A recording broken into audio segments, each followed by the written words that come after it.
Hey everyone, Firescale Audiobooks here. If you'd like to request updates on any novel, consider becoming a Patreon or Ko-fi member. Based on your membership tier, I'll create additional parts for the novel you're interested in. Normally, I'll only upload 4 to 5 parts of each novel due to limited time. And don't forget to subscribe to the channel. It really helps. Master, this disciple will be going into seclusion tomorrow. A handsome young man spoke as he stood before an old man that radiated with a profound aura. This handsome young man was Bai Tian, a disciple of the White Dragon Sect, one of 3 sects within the White Heaven Valley, a secluded place that is only known to its residents and very few people in the outside world. You are going into seclusion again? You came out of one just 2 weeks ago. The old man spoke as he caressed his long white beard, his eyebrows raised. He was Zhu Jiang, Bai Tian's teacher and also the sect leader of the White Dragon Sect. Bai Tian nodded with a serious expression on his face and spoke in an earnest tone. I am on the verge of another breakthrough, and this one feels especially important. This would be your 7th breakthrough this year. At this rate, you'll surpass me in the blink of an eye. Zhu Jiang laughed in a merry manner. Then he continued, How long will you be in seclusion this time?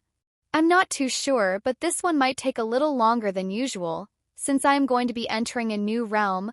Zhu Jiang nodded, I understand. You may take whatever supply you need from the treasury for this seclusion. I will send them a message about it after this. Thank you, Master. This disciple will try his best to not disappoint you. Bai Tian clasped his hands and bowed. Nonsense. When have you ever disappointed me? You are the White Dragon Sect's pride and #1 disciple. If anything, you always exceed our expectations. This disciple isn't worthy of such praises. Bai Tian remained humble. After Bai Tian left the place shortly after, Zhu Jiang walked to the window and looked up into the clear sky. Not only is he immensely talented, but he is also very diligent with his cultivation. He is intelligent, humble, respected by everyone around him, and loved by many. How can anyone ask for more from a person? He is truly the perfect cultivator, and it is my as well as this sect's greatest luck to have him by our side. Zhu Jiang mumbled as he stared at the sky, his gaze filled with joy. Meanwhile, Bai Tian had a bright smile on his face as he walked out of the sect leader's building. Yes. He balled his hands into fists and squeezed it from excitement for some reason. The other disciples from the White Dragon Sect would greet him as he walked past them. Good morning, Senior Brother Bai. Good morning. Bai Tian would return their greetings without stopping his legs. Senior Brother seems to be in a good mood today. Did something good happen? The disciples began speaking to each other as his figure disappeared. He's always in a good mood. No, he is especially happy today for some reason. I can tell. When Bai Tian arrived at the treasury, there was already someone waiting for him. Welcome back, Disciple Bai. A middle-aged man greeted him with respect. I will be relying on you again today, Elder Chen. Follow me. Once they were inside, Bai Tian started giving a list of things that he needed for his seclusion. Elder Chen would return shortly after with the items in hand. Good luck with your seclusion and don't push yourself too hard. You're still young and have plenty of time to improve yourself. Thank you, Elder Chen, for always being so thoughtful. Bai Tian said as he grabbed the items and tossed them into his spatial ring, a unique and convenient treasure that allows one to store many items inside and carry it around without needing to worry about the size or weight of the items. He left the treasury afterward. Even though I won't be using most of these items, I still need to keep up with my appearances. Bai Tian thought to himself as he made his way to the White Dragon Mountain, where all disciples go to cultivate in seclusion. The White Dragon Mountain is a large mountain that touches the cloud with its peak. There are over 100 man-made caves in this mountain that are used as rooms for seclusion. Once someone enters a cave and closes off the entrance, nobody will be allowed to disturb them, making it the perfect place to focus on cultivation. Being the disciple of Zhu Jiang, who was the sect leader of the White Dragon Sect, Bai Tian had the highest level of privilege and was allowed to cultivate in one of few caves at the peak of the mountain, where the spiritual energy was most abundant. Spiritual energy is what cultivators require and absorb to increase their own cultivation. In other words, the source of their power. Without it, they are no different than ordinary mortals. Once he had chosen his usual cave, Bai Tian entered it and closed off the entrance, separating himself from the rest of the world. It's almost time. I have been waiting for this moment since its announcement 3 years ago. Bai Tian laughed out loud, not afraid of being heard because of the soundproof environment. He proceeded to retrieve a spatial ring that was different from the one he usually used and pulled out something that did not look like it belonged to this world. It was a long, oval-shaped machine that resembled some kind of portable sleeping pod with the words Royal Capsule engraved on the sides. If Bai Tian had placed this machine anywhere within the White Heaven Valley, it would look so out of place, in contrast to the place's traditional and even ancient-looking environment like it's some kind of alien technology. Finally, I have been itching to take this out since I had it delivered. Tears almost came out of his eyes when he recalled all of the effort he'd put into getting this machine delivered to the secluded White Heaven Valley without being noticed by the others. Since the White Heaven Valley is a unique place secluded from the rest of the world and most of its residents are forbidden from leaving, it would be impossible for Bai Tian to acquire the machine that only existed in the outside world where cultivators did not exist. Furthermore, Bai Tian had a secret that isn't known even by his own master, and this machine would expose that said secret, so he had to be extra careful with its existence within the place. Now that I am in seclusion, unless the sect is under attack, there is virtually no chance that anyone will disturb me. I'm sorry, Master, but I will not leave seclusion until I play this new game to my heart's content. Indeed, Bai Tian's secret was that he'd play video games in seclusion when he is supposed to be cultivating. If his fellow disciples and admirers learned that their idol was living such a life in seclusion, not even the heavens could tell how they'd react. While the White Heaven Valley remains in ancient times with their cultivation methods, the rest of the world has moved on, becoming technologically advanced. In fact, they have advanced so much that cultivation has become nothing more than a fantasy, something that only existed in fictional novels and video games. The royal capsule that Bai Tian had smuggled into the White Heaven Valley is a technology born from the modern world, capable of playing the newest video game, High Fantasy Online. High Fantasy Online's main attraction was its surreal virtual reality experience, which was advertised as the world's most realistic game. This allowed the players to experience a world only possible within their imaginations. Magic, mythical beasts, unlimited opportunities, all of that was waiting for the players inside the game.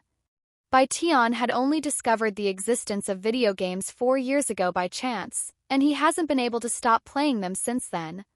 One could even call him an addict. However, he has his reasons for being so attracted to video games. The White Heaven Valley is arguably a large place, but it could all be explored in a few short years. Once you see everything there is to see here, it quickly becomes bland and boring. He sighed as he stared at the capsule. Bai Tian has always been the adventurous type, but with the seclusive nature of his environment, it was impossible to fulfill his desire to explore the world. While some of the most trusted elders are allowed to leave the White Heaven Valley, it would take centuries before Bai Tian is given such a privilege, and he didn't want to wait that long. That's where video games come in. After learning about them, Bai Tian had explored dozens of unique worlds and had countless exciting adventures in the past 4 years.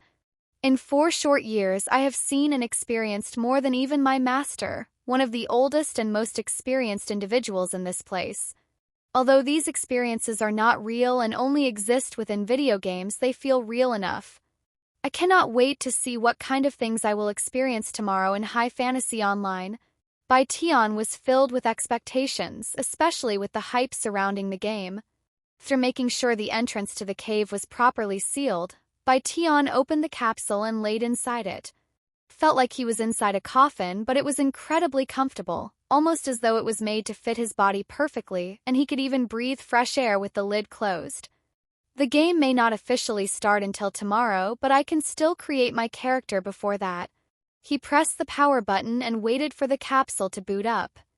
Although the White Heaven Valley is mostly traditional and very outdated in technology, they still utilize some of the more convenient commodities from the modern world such as electricity and certain electronics, or it would have been impossible for Bai Tian to play video games. Shortly after the power turned on, Bai Tian heard a soft voice speaking inside the capsule, scanning the player's body. Scan completed. Registering the player's unique ID. Registration completed. Your unique ID is... High Fantasy Online will start in 3, 2, 1. His consciousness began fading away. When he came to, he found himself no longer within the confines of the capsule, but instead a small, white chamber. As he surveyed his unfamiliar surroundings, his gaze was drawn towards the far end of the room, where a luxurious golden throne rested in stately splendor. As Bai Tian stood transfixed by the majestic throne, pondering its enigmatic origins and the identity of its owner, a figure materialized seemingly out of thin air and seated themselves upon the gleaming throne. The unexpected arrival of this mysterious individual, shrouded in an aura of otherworldly elegance, filled Bai Tian with a mixture of wonder and awe. The figure that had materialized before Bai Tian was a strikingly beautiful woman with an ethereal face. Her long, flowing hair was a lustrous shade of gold, cascading down her back in soft waves. But what truly set her apart from any human Bai Tian had ever encountered were the two pristine white wings that sprouted from her back, as though she were an angel descended from the heavens. Her presence was suffused with a divine energy that compelled all who beheld her to feel a sense of reverential awe and obedience. This beauty would stare at Bai Tian in silence, and in return he would stare back at her. Through a moment of stare-down, the beauty broke the silence and spoke in a clear voice, "Welcome to High Fantasy Online. Although the world isn't accessible for another 30 hours, you can still create your character right now. Do you wish to continue?" "I do." Bai Tian nodded without hesitation. "Your character will bear the same appearance as your real body with some adjustment depending on your race, and this is solely to decide your race. Are you ready?" "I am. I will now ask you several questions. Your race in High Fantasy Online will be determined by your answers. Are you ready?" "So I cannot choose my own race, huh? This is new, not that it really matters to me." Bai Tian thought to himself. "Go ahead and ask the questions," he said a moment later. The beauty proceeded to ask him several questions. Question number 1. What do you seek in the world of High Fantasy Online? Unlimited wealth? Widespread fame? Tyrannical power? Or something outside of these three? Bai Tian quickly responded, "I simply wish to experience the world. In other worlds, I desire an exciting adventure." Question number 2. Your family has been murdered, and after chasing down the culprit for years, you have finally cornered them. However, they beg for your mercy. How will you respond? What a question. Bai Tian thought inwardly, taken by surprise a little. After pondering for a few seconds, he responded with a calm yet terrifying smile. "If the murderer can somehow survive one of my strikes, I will let them live, as the heavens clearly have other plans for them." The beauty became silent. Bai Tian wasn't sure if she was processing his answer or simply dumbfounded by it. Question number 3. Your hometown is being invaded by monsters. You can either defend it with your life or escape with your life. What will you do? I can't imagine that being invaded, but if it does happen, I feel sorry for the invaders. They have no idea what's in store for them.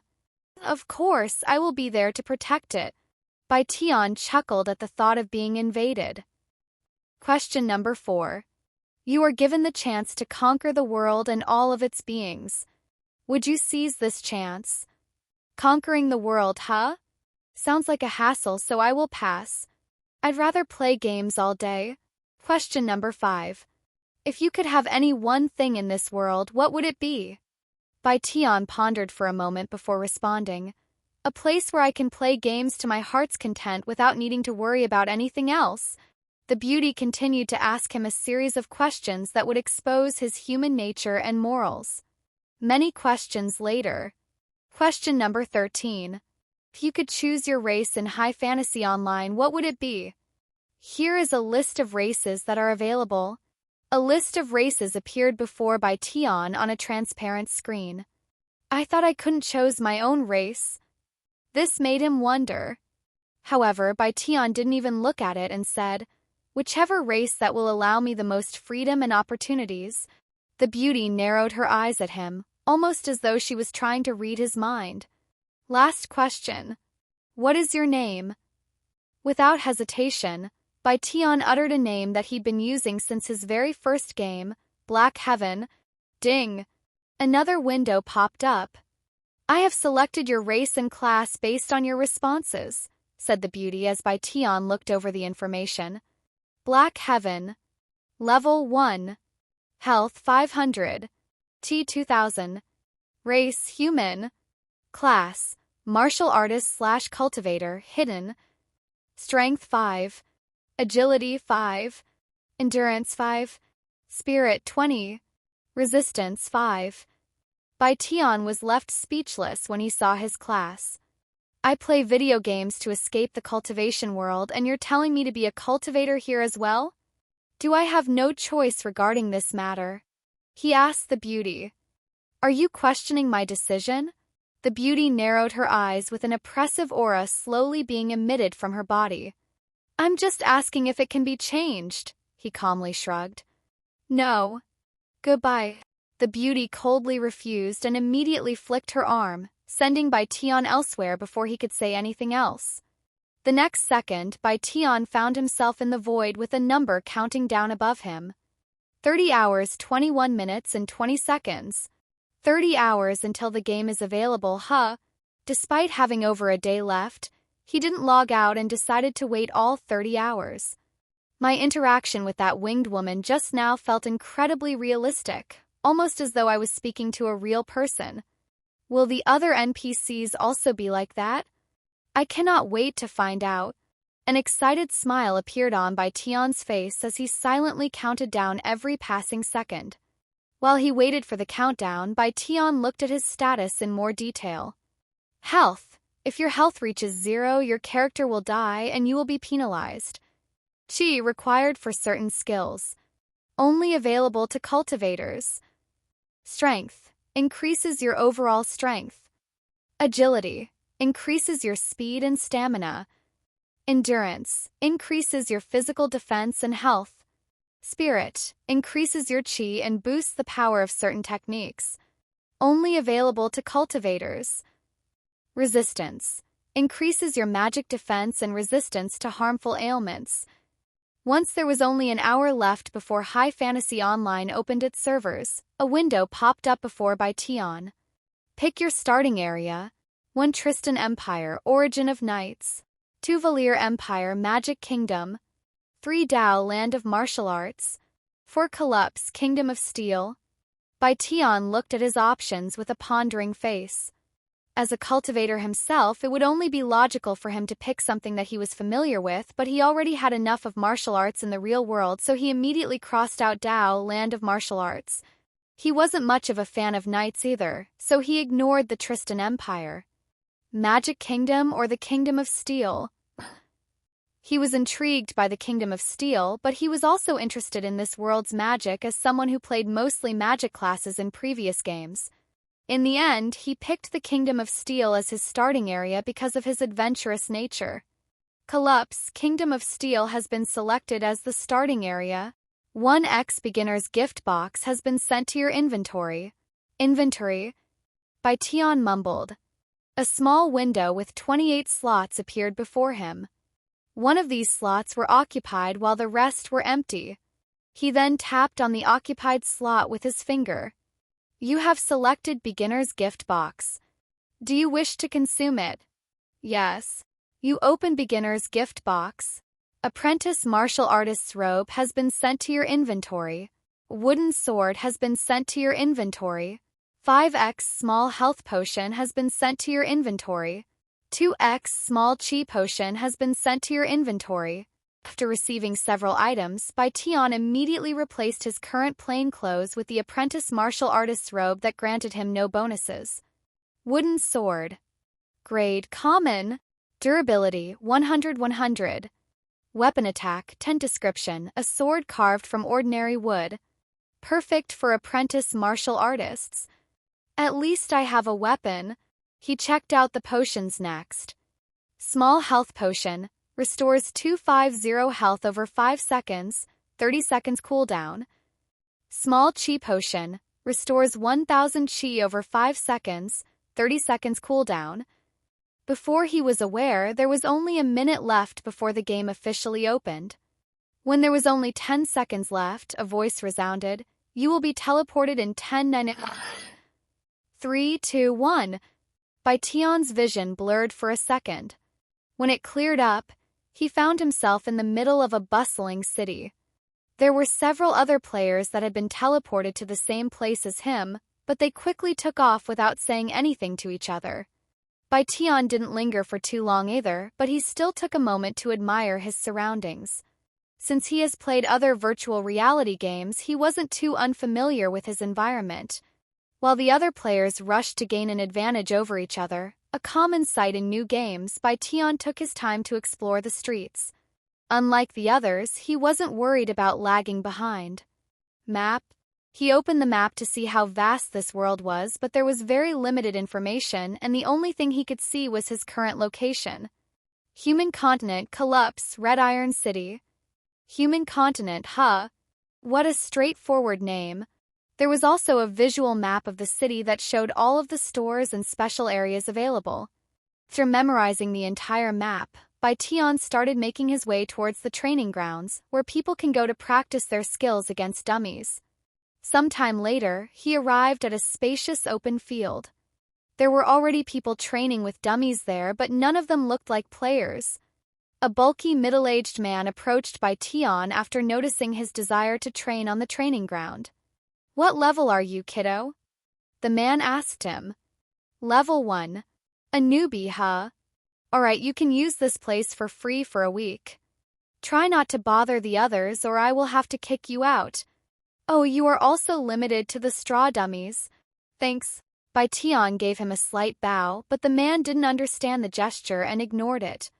Once the bulky man walked away, Bai Tian approached one of the straw dummies there and retrieved his wooden sword. Time to see whether one's experience and skills in the real world can truly be transferred into this game. Bai Tian thought to himself as he took an offensive stance. Besides its surreal virtual reality experience, High Fantasy Online also boasted that everyone could apply their abilities in the real world inside the game. For example, if someone knew swordsmanship or archery in the real world, they could use such abilities in the game and even create an actual skill out of it with some limitations. This kind of system was unheard of before High Fantasy Online, and if it turned out to be true, it would truly revolutionize the gaming industry. After taking a deep breath, a vicious flicker appeared in Bai Tian's eyes as he moved his body and swung the wooden sword. Dragon Rush. Whoosh. Pap. The wooden sword struck the dummy with precise accuracy and incredible force, causing it to fall backward until it slammed into the ground. But since it was rooted to the ground, it quickly got back up without any discernible damage done to it. Bai Tian fixed his posture and looked at the wooden sword in his grasp with a pondering face. That was definitely the sword technique Dragon Rush, but it was too weak. Is this because I am still level 1? He wondered. And this tingly sensation in my hand. This really feels like the real world. What a surreal experience. Sometime later, he used Dragon Rush again. Pap. And again. Pap. It felt like he was improving with every strike, but it wasn't anything worth mentioning in his eyes. The others at the training ground quickly took notice of Bai Tian's presence, mostly because of the loud sound produced by his wooden sword striking the dummy. What kind of swordsmanship is that? It's so powerful that I can feel it from here. Are you sure he's not using a skill? Another said. It's definitely a skill. They continued watching until they got bored and returned to their own training. Meanwhile, after Bai Tian used Dragon Rush for the 10th time, he received a notification. You have gained insight on a new skill. Continue using the skill to learn it. Progress 10%. Bai Tian smiled after seeing the notification. So this is how it works, huh? Very well. I shall not leave this place until I learn it. He proceeded to continue abusing the straw dummy with the wooden sword. Every time he used Dragon Rush, his progress would increase by 1%, so one could assume that he'd learn the skill after using it 100 times. Sometime later, you have learned a new skill. Congratulations, you have created a new skill. Would you like to give it a name? I will call it Dragon Rush. Name has been registered in the system. You are the first player to learn Dragon Rush. Being the first player to create a new skill, you have been awarded the title Progenitor. Having successfully created your own skill for the first time, you have been awarded the title Skill Creator. There will be an announcement to celebrate your grand achievement. Would you like to remain anonymous? Oh? I get to remain anonymous? This wasn't possible in the other games. Bai Tian decided to remain anonymous since he didn't want too much attention so early on, especially considering his situation. The following moment, multiple announcements appeared in the sky throughout the entire world that was witnessed by tens of millions of players. Anonymous is the first player to create a new skill. Congratulations on their achievement. Players were shocked out of their minds when they saw the announcement. After all, the game had only come out an hour ago, yet someone has already created a new skill? Why would anyone want to hide their identity? They would instantly become famous if they aren't already with this achievement. Some players questioned Bai Tian's decision to remain anonymous. With how big gaming has become in the world, with over half of the world's population as gamers, there are countless benefits from being famous in the field of gaming, something almost all gamers wish to become. While the players slowly recovered from their shock, Bai Tian was looking at the two titles that he'd earned. Skill Creator. All skills created by you will have 10% increased efficiency. Progenitor. Increases experience gained by 20%. All skill cooldowns will be decreased by 10%. Luck is greatly increased. Luck? I don't see this in my character status. Is this a hidden stat? Bai Tian mumbled with an intrigued look on his face. He looked at his new skill next. Dragon Rush. Rarity Unique. Rank 1. Description: a unique sword technique created by player Black Heaven. Unleashes a quick and devastating slashing attack that deals 300% physical damage. Consumes 200-20 chi per use. Cooldown 5-0.5 seconds. So efficiency lowers the amount of chi I need to consume for my skills. This is huge and could potentially even be game-breaking if pushed to its limits. He made a mental note to himself to keep a lookout for this kind of bonus. Once he was satisfied, Bai Tian decided to use Dragon Rush again to see if there would be any difference before and after learning the skill. After taking a deep breath, he unleashed the skill. Pow! A crisp noise resounded as the straw dummy was rooted out of the ground and sent flying meters away, startling everyone at the training ground. Bai Tian tightened his grip on the wooden sword after seeing the results, and a smile slowly appeared on his face. Amazing! He laughed inwardly, and he couldn't wait to create even more skills with his vast knowledge of cultivation techniques. Suddenly, the bulky middle-aged man approached him and said, "Are you really level 1? He doubted Bai Tian's claim to be a level 1, as there was nothing novice about what was just done. Yes, I am really level 1, Bai Tian reconfirmed. Then your skill must be at a considerably high rank. I'm jealous. Anyways, you are no longer allowed to train with the straw dummies. They won't be able to endure your damage, even though they can take hits from those at level 10 without a problem. Are you kicking me out of the training ground?" Bai Tian raised an eyebrow. The middle-aged man paused for a second before laughing. "That wasn't my intention. You can use the iron dummies. They can take hits even from those around level 25. Though, I don't think your weapon will last much longer either." Bai Tian glanced at his wooden sword. Durability, 7 of 100. When an equipment's durability reaches 0, they will lose their bonuses and become near unusable. You're right.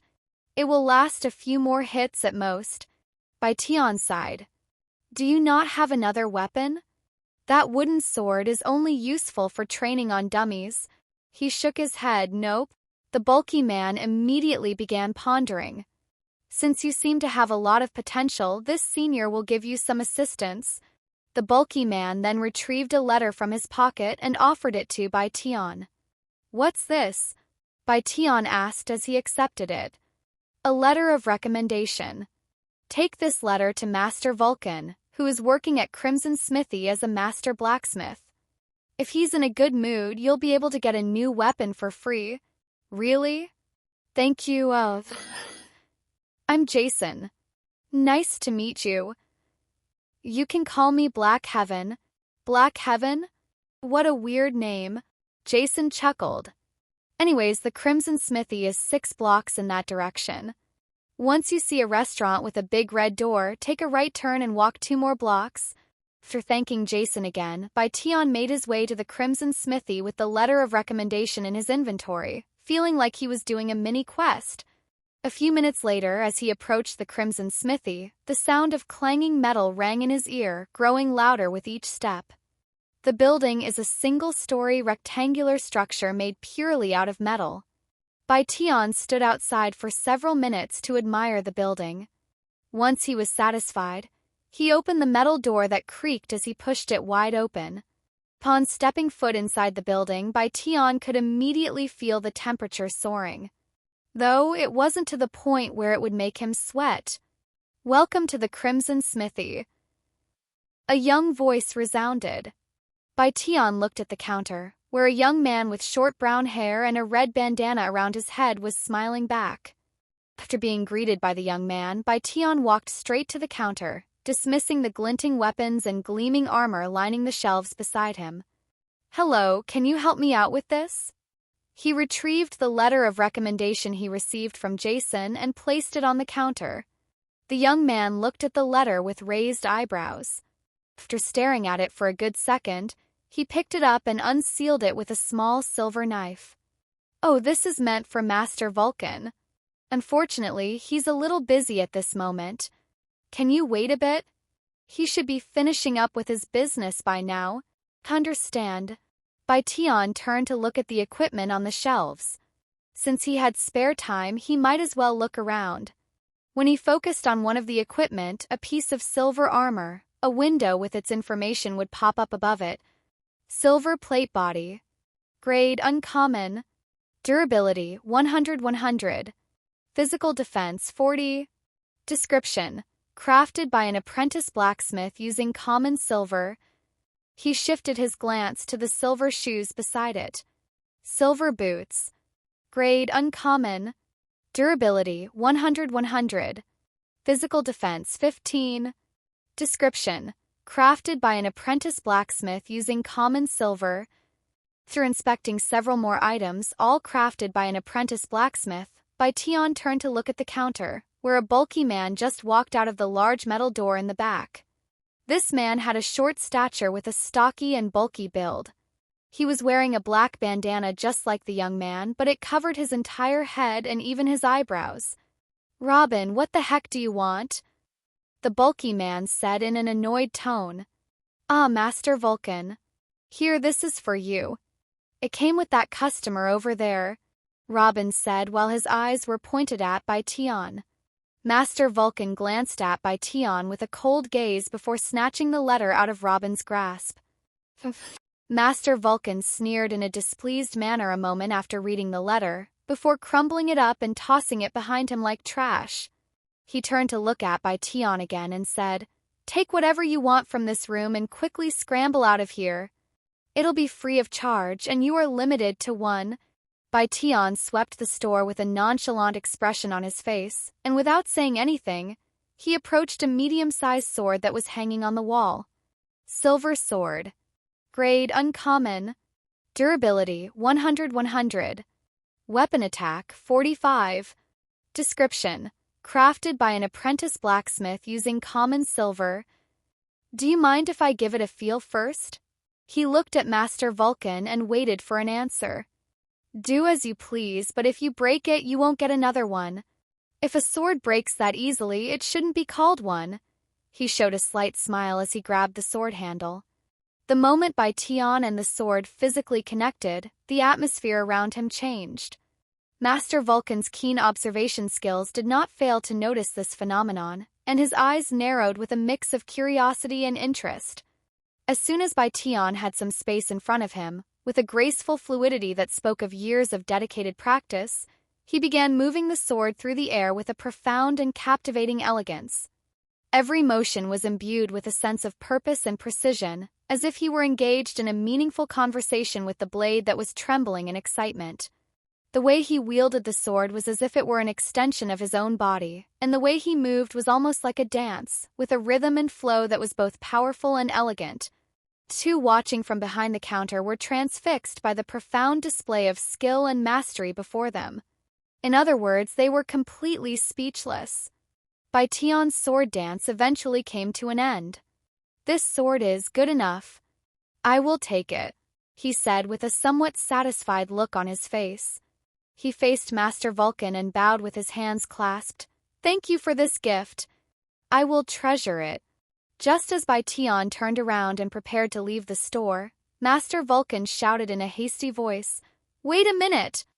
Bai Tian quickly stopped walking and turned around to see what else he wanted. "That sword won't do," Master Vulcan muttered in a voice that was barely audible at first. "Excuse me." Bai Tian raised an eyebrow. "That sword won't do," he repeated, this time in a booming voice. "Are you saying that I cannot have this sword?" "That's exactly what I am saying." Master Vulcan spoke as he passed through the counter and approached Bai Tian. And he continued, "Don't misunderstand. I simply cannot let a swordsman of your caliber wield such a boring sword. My ethics won't allow it." "Be boring." Robin suddenly became dejected for some reason. Master Vulcan grabbed Bai Tian's hand and stared at it intently. "Your hands are a work of art, almost as if it was created with the sole purpose of wielding a sword, and as such it would only make sense for you to wield a weapon of the same quality. Perhaps it was fate that brought you to this place, to me." After a moment of silence, Master Vulcan said in a resolute voice, "All right, I have decided I am going to craft you a weapon myself." "Really?" Bai Tian was pleasantly surprised after hearing such words. He didn't know the extent of Master Vulcan's skills, but he was certain that it was better than the apprentice blacksmith that crafted his current sword. "Yes, but due to your lack of level, I can only craft you a low-level sword." "Don't worry, even a low-level sword from me will be stronger than any mid-level sword you can find in this city." Master Vulcan spoke in a boastful manner, not minding that it would only be a low-level weapon. Bai Tian nodded. After all, he never expected to acquire anything too powerful so early in this game's lifespan, especially when he is still in the starting city. "I also won't charge you any money for this service, as this is a passion project. However, I will need you to collect some materials for me. All of these materials can be easily found on the outskirts of the city, so you don't need to worry about venturing too far." "Oh? Is this a quest?" Bai Tian wondered inwardly. "I know this is a lot, but I will need 10 green slime cores." "What do you say?" Master Vulcan asked. "Ding. New quest received. Collect 10x green slime cores. I accept." Bai Tian accepted his first quest without hesitation. "Oh, can I borrow this sword to gather the materials? My other weapon is on the verge of breaking." He showed off his wooden sword. "What? You use this piece of trash as a weapon? Unbelievable." Master Vulcan had a repulsive expression on his face, even feeling a little offended for some reason. "Whatever, you can borrow it for as long as you like, since you will throw it in the trash once you wield my weapon." And he continued, "Oh, right. I will only be staying in this city for another 30 days, so you need to finish collecting the materials before then, or I won't be able to craft you the sword." 30 days? That is more than enough time to kill a few slimes, Bai Tian said, unaware of his own ignorance. "A few slimes?" Master Vulcan looked stupefied at first before laughing out loud. "Good luck, you'll need it." "Thank you." Bai Tian left the store and made his way to the city's outskirts. Meanwhile, Robin asked Master Vulcan, "Why didn't you tell him about the green slime core's insanely low drop rate?" Hell, even getting one from 100 slimes would be considered great fortune. Master Vulcan shrugged. Why ruin the fun? Sometime later, Bai Tian arrived at the city's northern edge, where an imposing 30-meter-tall metallic wall stood majestically. There was also an open gate located at the wall, where 4 guards were inspecting every individual that sought to enter the city. The moment Bai Tian walked out of the city and into the open field, he could immediately see over 100 people currently fighting what are obviously green slimes, and they were only about 200 meters away from the city walls itself. After walking 200 meters towards the field of green slimes, Bai Tian halted when he noticed a spherical entity hopping in his direction. When he focused his gaze on it, a window popped up. Green slime, level 3. He retrieved the silver sword from his inventory and waited for the green slime to move close enough. Let's see how this works. He mumbled to himself with a calm smile on his face. Once the green slime was only 3 meters away, its movements halted for a second before it sprung itself at Bai Tian's face. Bai Tian wasn't surprised in the slightest by the slime's sudden attack, and gracefully dodged it with perfection. As he dodged the slime, he also swung his sword at it, precisely cleaving through its liquid-like body that felt like he was slicing tofu. 47. A number appeared on top of the green slime after it was struck. That must be the damage it took from my strike just now, Bai Tian thought to himself. And before the green slime could even land on the ground, he swung his sword again. 49. When the green slime landed on the ground, its body flattened, looking like someone had spilled green juice. Green slime defeated. You have gained experience. Green slime substance was dropped by green slime. Green slime core was dropped by green slime. Green slime substance. Grade common.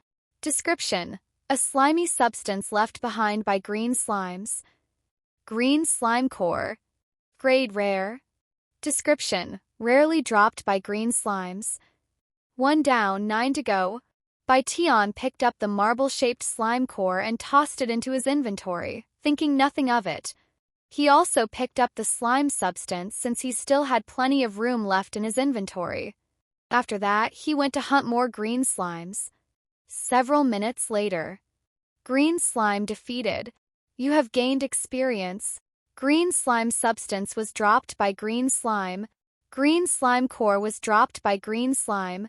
Bai Tian received his second green slime core after defeating his third green slime. He also decided to only use normal attacks against these slimes, as it felt like a waste to use his skills on such weak monsters. As expected of a quest meant for newbies.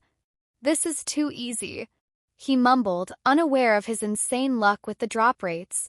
After defeating his 7th green slime, all defeated with just 2 strikes, Bai Tian received his 3rd green slime core, even gaining a level. Leveled up. You are now level 2. You have gained 5 SP. SP, used to increase your character's base stats. Bai Tian decided to stop hunting for a moment to distribute his SP. After opening his character status, Bai Tian began pondering.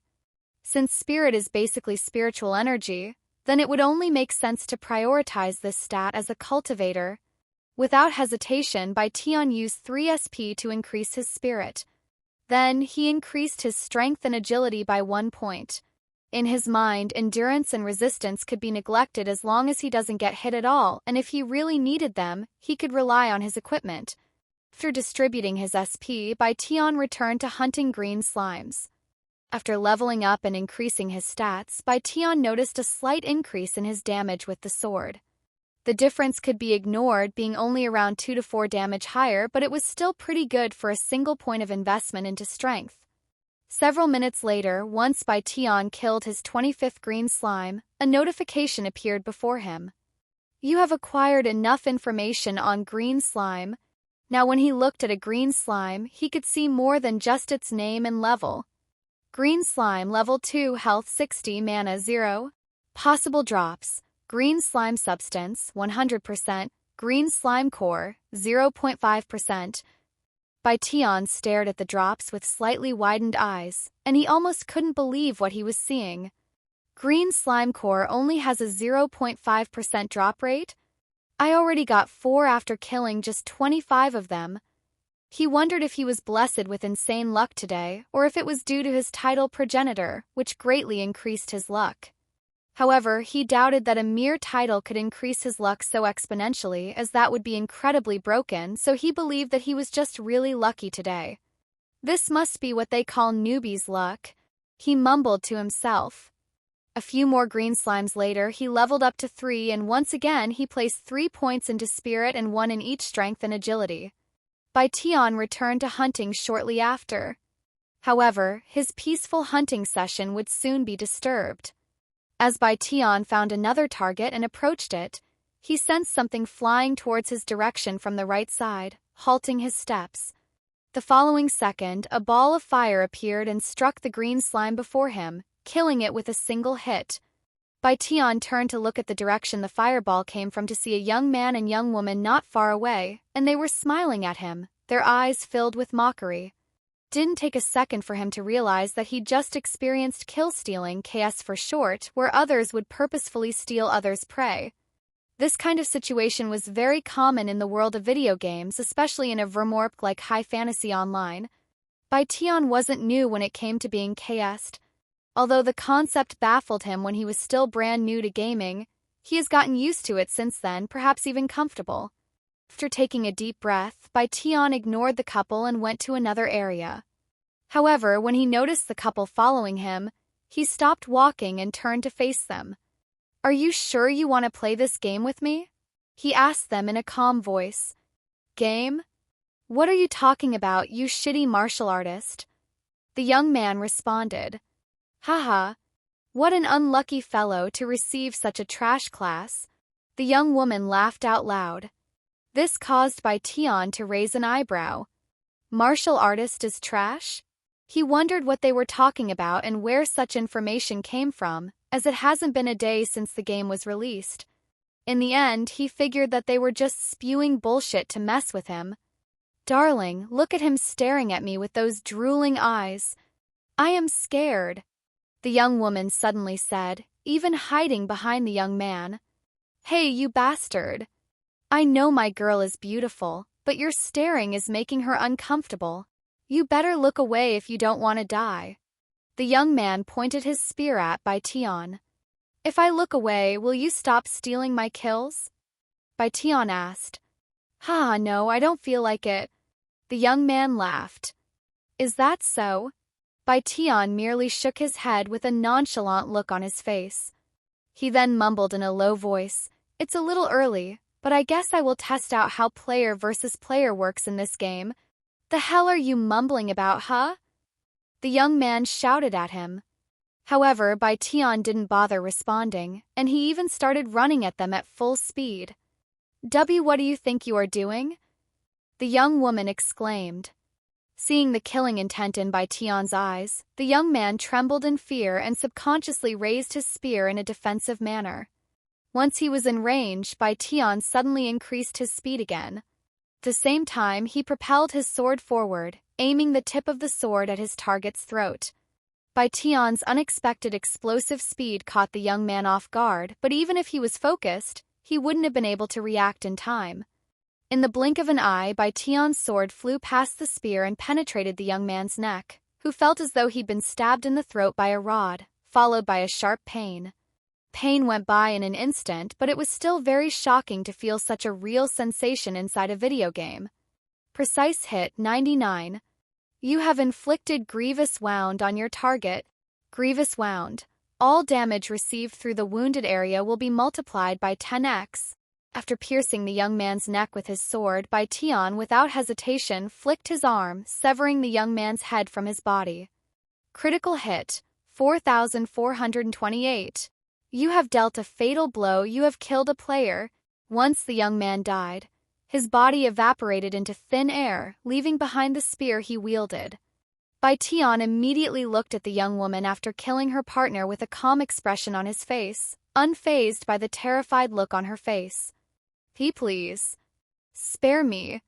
I was wrong," the young woman uttered with teary eyes. Bai Tian ignored her plea and pointed his sword at her throat. However, right as he prepared to move into action, a notification appeared before him. Due to your actions of killing another human near a safe zone, you have become a criminal for 24 hours. Criminals are forbidden from entering safe zones until their status is lifted. Doing so will extend the duration and face the wrath of the place. If you kill another human near a safe zone while being a criminal, your status will be extended. Seeing this, Bai Tian thought to himself, so I am a criminal now, huh? Since it's not permanent, it won't really matter for the time being. He looked at the young woman. If I kill her, my restriction will be extended, but for how long? Since I have 30 days to finish the quest, let's find out. Bai Tian retrieved his sword. The young man released a relieved sigh after seeing his actions. A cold smile suddenly appeared on Bai Tian's face, and before the young woman could react, he swung his sword at her neck, severing her head. You have dealt a fatal blow. You have killed a player. Due to your actions of killing another human near a safe zone while being a criminal, your status as a criminal has been extended by 72 hours, 3 days extension. A reasonable punishment, I guess, Bai Tian thought to himself.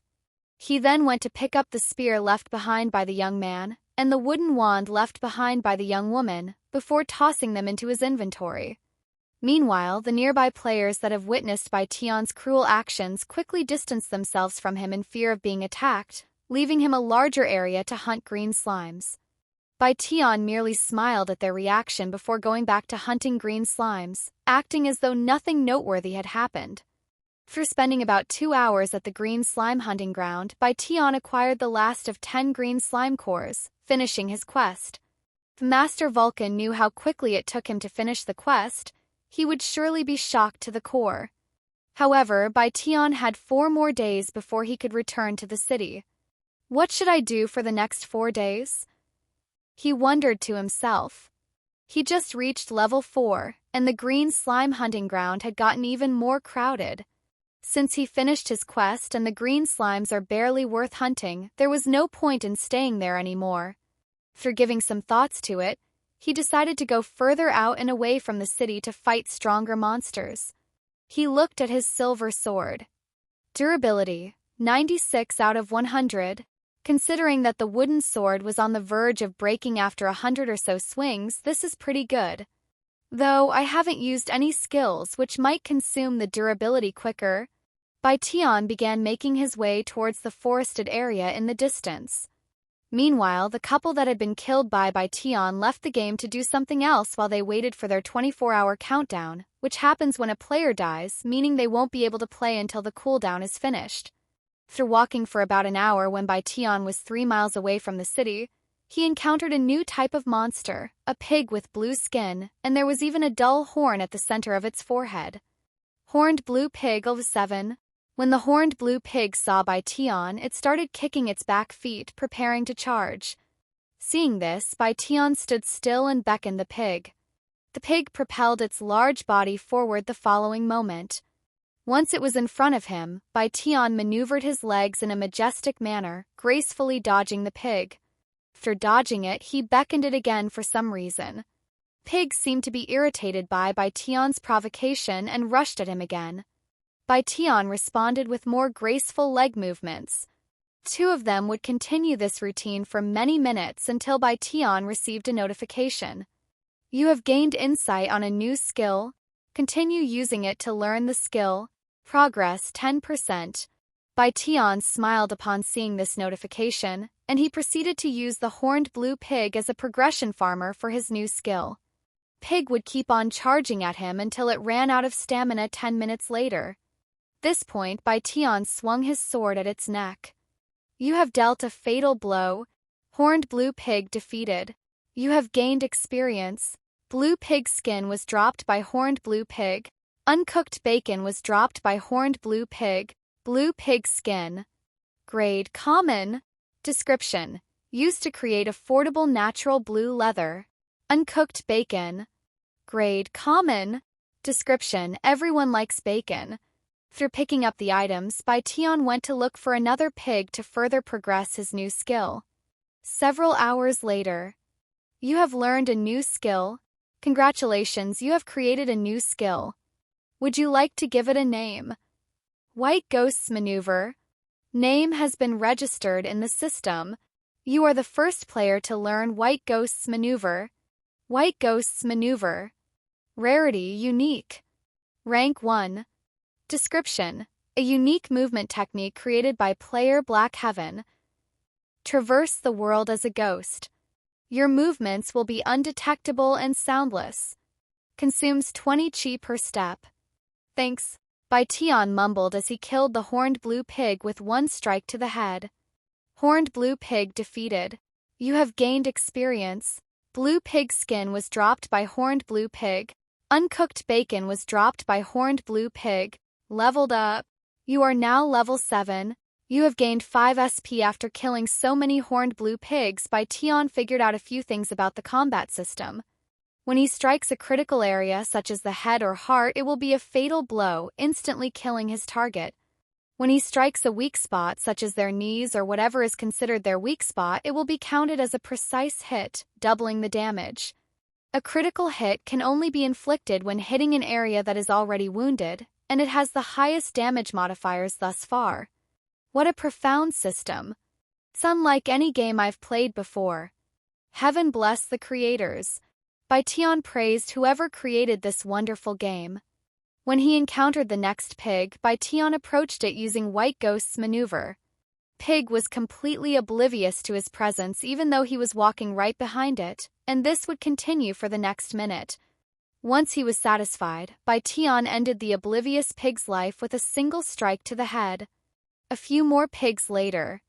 You have acquired enough information on horned blue pigs. Horned blue pig, LV7 health 200 mana 0. Possible drops: uncooked bacon 100%, blue pig skin 10%. Now that I have a movement technique, it's time to learn a long-range skill. He turned to look at a pig about 10 meters away and gestured at it with a gun finger. Through taking a second to gather his spiritual energy, he concentrated it at the tip of his finger and released it, shooting it at the pig's head at the speed of a bullet. The bullet smacked the pig directly in the right side of its head, but it wasn't able to penetrate its skin. Precise hit 28. Bai Tian was baffled by the trash damage. Even his normal attacks hit twice as hard, not to mention it being a precise hit. Is this because I haven't learned the skill yet? He wondered if its damage was limited until he fully learned the skill.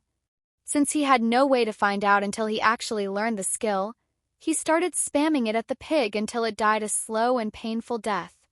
Several hours later. You have learned a new skill. Congratulations, you have created a new skill. Would you like to give it a name, finally? This one took much longer to learn than the rest for some reason. He sighed a relief inward after seeing the notification.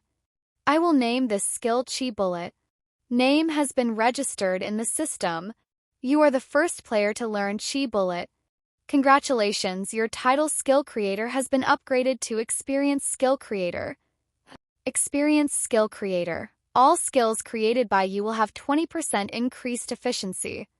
Unique rarity skills will have an additional 5% increased efficiency. Chi Bullet. Rarity Unique. Rank 1. Description: a unique technique created by player Black Heaven.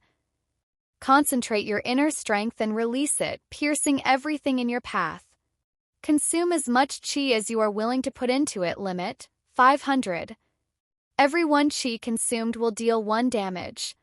Cooldown 2-0.2.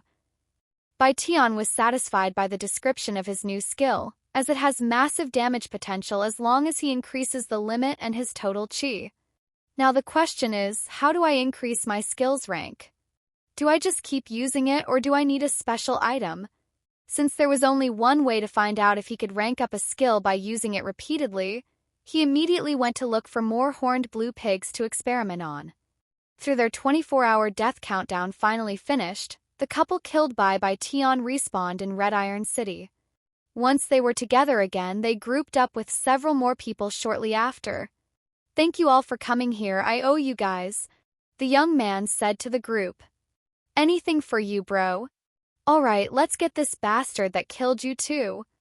Indeed, the couple had rallied a group for revenge. Li Ming, what else can you tell us about this martial artist? One of them asked the young man who was called Li Ming.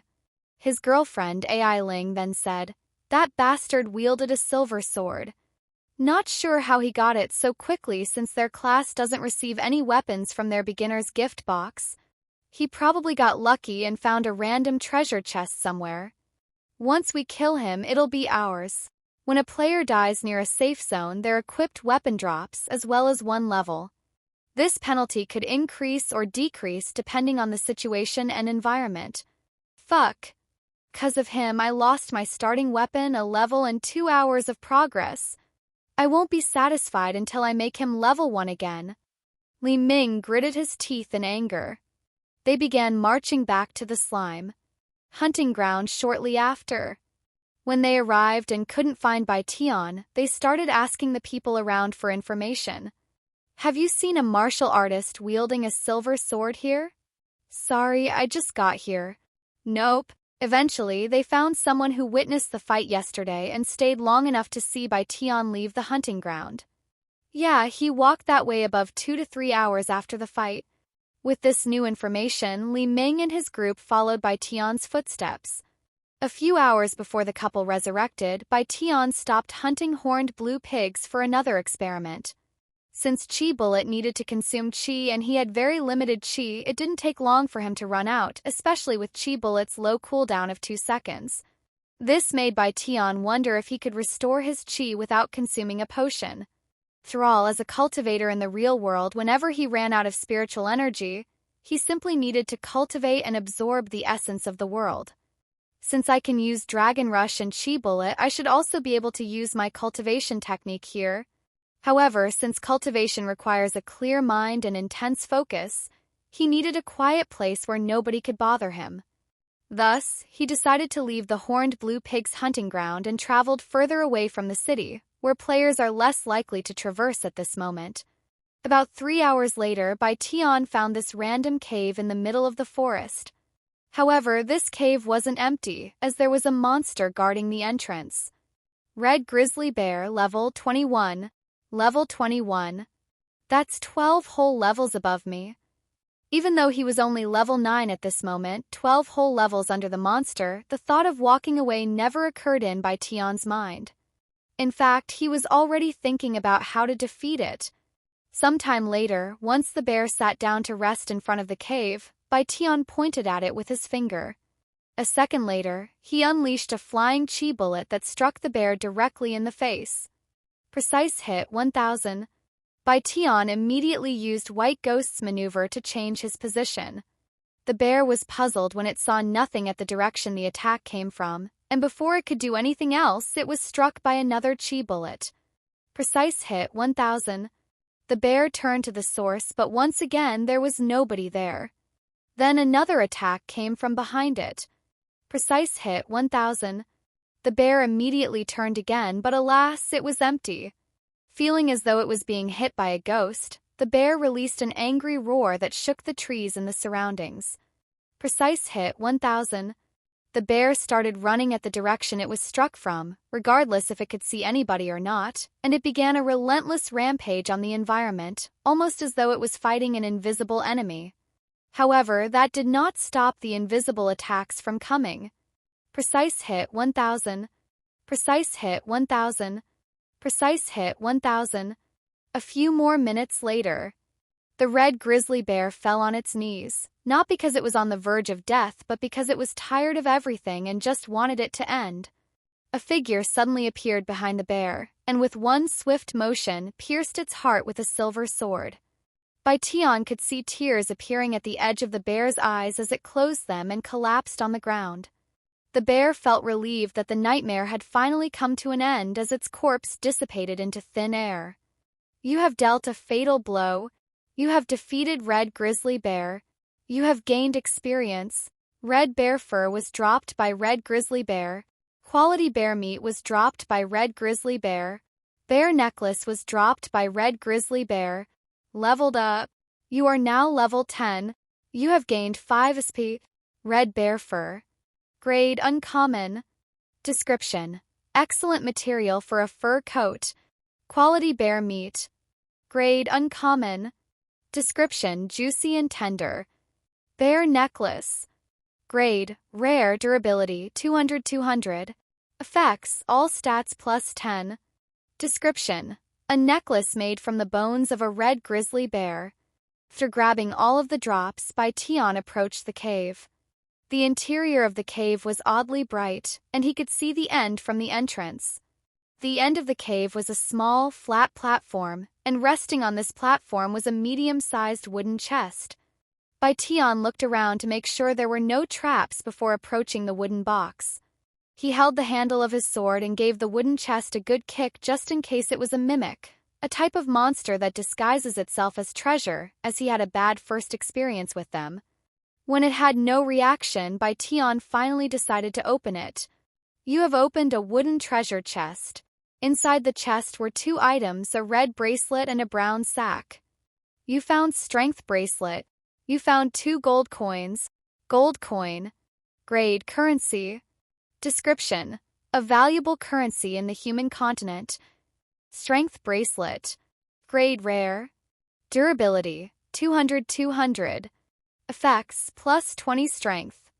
Description: feel the strength in your blood. Not bad. Bai Tian mumbled. He decided to not wear his new equipment just yet to save its durability, and he really didn't need the extra stats right now. This is a pretty decent place to cultivate, too. He proceeded to take a seat on the platform beside the empty wooden chest. After taking a deep breath, he cleared his mind and began to cultivate, absorbing the essence around him. A notification appeared before Bai Tian when he tried to cultivate. You have started to cultivate. You have recovered some chi. You have gained some experience. He smiled slightly after seeing that it worked. A second later. You have gained insight on a new skill. Continue using it to learn the skill. Progress 1%. For some reason, he gained insight on this skill immediately after just 1% when the others required at least 10%. But Bai Tian had his focus elsewhere. While he cultivated, he watched as his depleted chi recovered by 10 every second. He couldn't tell how much experience he was gaining since he wasn't able to see his experience progression in general. However, regardless how much experience he would gain from cultivation, he was still happy at the fact that he could acquire experience at all. Thus, Bai Tian began his cultivation session in the quiet cave for many hours while the other players grinded monsters for faster experience. By this point of the game, most players were between level 10 to 15, with some of the more hardcore grinders at level 20 and above. The internet was also being flooded with information and guides for the game. Of course, the topic of the first player to create their own skill was still a hot topic throughout every game forum on the internet, as nobody seemed to have any information about this anonymous player. Big agencies offered a large sum of money in order to bait Bai Tian out of the shadows, and there were even players who were willing to spend a fortune to receive information on skill creation, hoping they could make their own skill. Unfortunately, Bai Tian was completely oblivious to these people. Even if he logged off the game and saw these offers, he'd ignore them as he didn't want to jeopardize his peace. As news of the game quickly became widespread, more and more people joined High Fantasy Online and began their own journey. Through spending many hours in the cave, Bai Tian finally opened his eyes after hearing the notification pop up. You have learned a new skill. Congratulations, you have created a new skill. Would you like to give it a name? White Dragon's Breathing Art. Name has been registered in the system. You are the first player to learn White Dragon's Breathing Art. White Dragon's Breathing Art. Rarity unique. Rank max. Description: a unique technique created by player Black Heaven. Absorbs the world's essence in its purest form through cultivation to strengthen one's self. Restores 5% of maximum chi every 5 seconds. Hidden. Cultivators will restore twice as much chi from this skill. Since my class is martial artist/cultivator, its hidden effects should benefit me. Bai Tian mumbled to himself after seeing its description. He closed his eyes and began to cultivate again. You have began to cultivate. As Bai Tian took a deep breath in and released it, a small amount of white flames could be seen coming out of his mouth, almost like a dragon's breath. You have recovered 470 chi.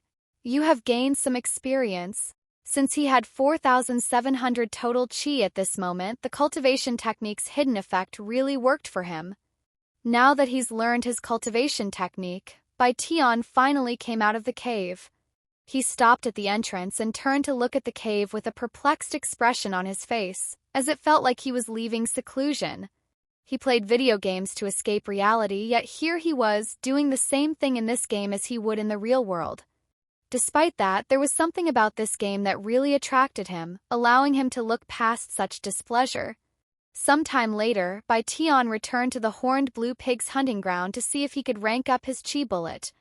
Now that he has a fast and reliable method to restore his chi, he could essentially spam chi bullets as many times as he wants without needing to worry about running out of potions and whatnot. On his way back to the hunting ground, he passed through many players, all of them fighting with a group. This made Bai Tian wonder if there was some kind of bonus for being in a group, as he has never seen so many groups in an open area. Hey, want to join our party?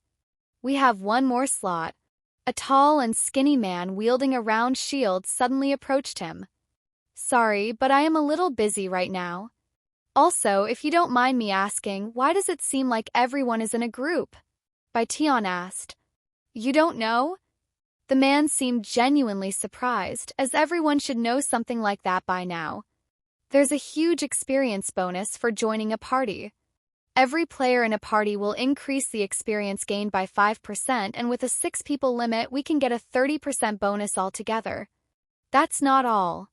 If the party is full, there's an additional 20% increase, so it's a 50% increase in total. 50%, huh? No wonder why everyone is in a party. Anyways, thanks for the offer, but I have another business that I must take care of first. Bai Tian left the scene afterward. Sometime later, Bai Tian returned to the horned blue pig's hunting ground. Since most people are now past level 10, there are much fewer people in the horned blue pig's hunting ground than before he left. Though there are still some people there, and of course there are in a group. Though none of them approached Bai Tian since they were already full.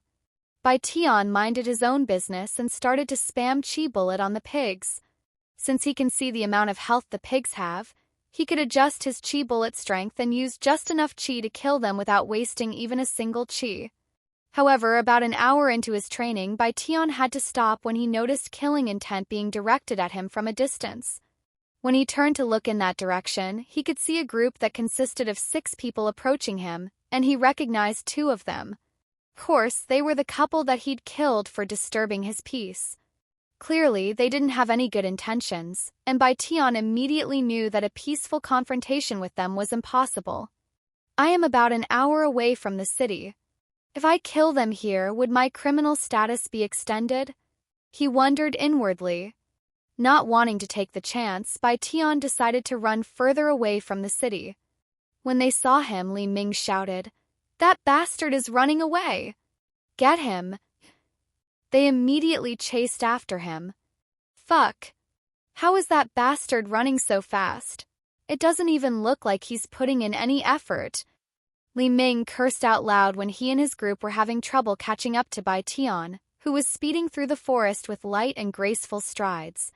Each of his steps were filled with elegance, and it almost seemed like gravity did not affect him as his body glided through the air. Bastard! Stop running if you dare. I am going to fuck you up when I get my hands on you.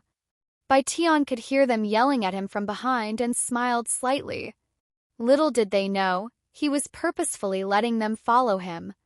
In fact, one could even say that he was guiding them. Eventually, the group chasing after him were exhausted of stamina and could no longer run. Bai Tian, who didn't even break a sweat for some reason, stopped running and turned to face them. Is that all? I was just getting warmed up. He smiled at them in a provocative manner. To this bastard. Li Ming gritted his teeth. He then retrieved a stamina potion from his inventory and chugged it down. The others did the same, and they could feel their stamina being recovered rapidly. Bai Tian, who did not have a stamina limit for some unknown reason, started running again. They would continue this farce until Bai Tian returned to the same cave where he defeated the red grizzly bear. He jumped on top of the cave and sat down, patiently waiting for the group to catch up. A few seconds later, their figures rushed out of the tree lines. Even if you run to the end of this world, I will still chase after you," Li Ming roared in an exhausted manner. "Is that so? Then I am done running. Let's finish things here, shall we?" Bai Tian said. Li Ming smiled after hearing that. After chugging his last stamina potion that he'd received from his beginner's gift box, Li Ming pointed his spear at Bai Tian. "I see that you have another one. Looks like I will have 2 spears after this," Bai Tian chuckled. "Arrogant bastard. I want to see how you will fight all of us by yourself." AI Ling growled at him. "Don't worry, it'll be over before you even know it," Bai Tian said as he jumped down from the top of the cave. There were 6 people in front of him. Li Ming and 2 other dudes who also had melee classes were in the front. Meanwhile, AI Ling and the other 2 were in the rear with their long-range classes. "A pretty decent formation you guys got there." Bai Tian remained calm despite being outnumbered. "Shut up and prepare to die," Li Ming roared. However, just as he prepared to rush forward, Bai Tian pointed behind him and shouted with a surprised face, "What is that? There's a powerful-looking red bear running towards us." "What?" Li Ming and everyone in his group immediately snapped their heads to look behind them, but when they saw nothing, their faces flushed with redness. "This fucking bastard." They turned back around, and to their absolute shock, Bai Tian had suddenly disappeared. Where the hell did he go? Damn it. He must have logged out. That fucking coward. Li Ming gritted his teeth and said, "It doesn't matter. Even if he logged out, he will be in the same spot when he logs back in. I will wait for him no matter how long it takes." The others exchanged looks with each other. They had already wasted enough time chasing Bai Tian down, so they didn't really want to waste even more time. However, they didn't want to upset Li Ming, so they decided to wait around for a little longer before leaving. Fortunately for them, they didn't have to wait long before something happened. Boom! One of their members in the rear was suddenly hit in the face by an explosive force that came out of nowhere, which instantly killed him. "You have dealt a fatal blow. You have killed a player." Bai Tian received this notification as he kept his presence hidden with White Ghost's maneuver. Seeing that it did not extend his criminal status, a smile appeared on his face. "Ah, Yang Wei is dead. What? How is that possible?" Li Ming shouted in confusion. What just happened?" "I don't know. I didn't even see the attack.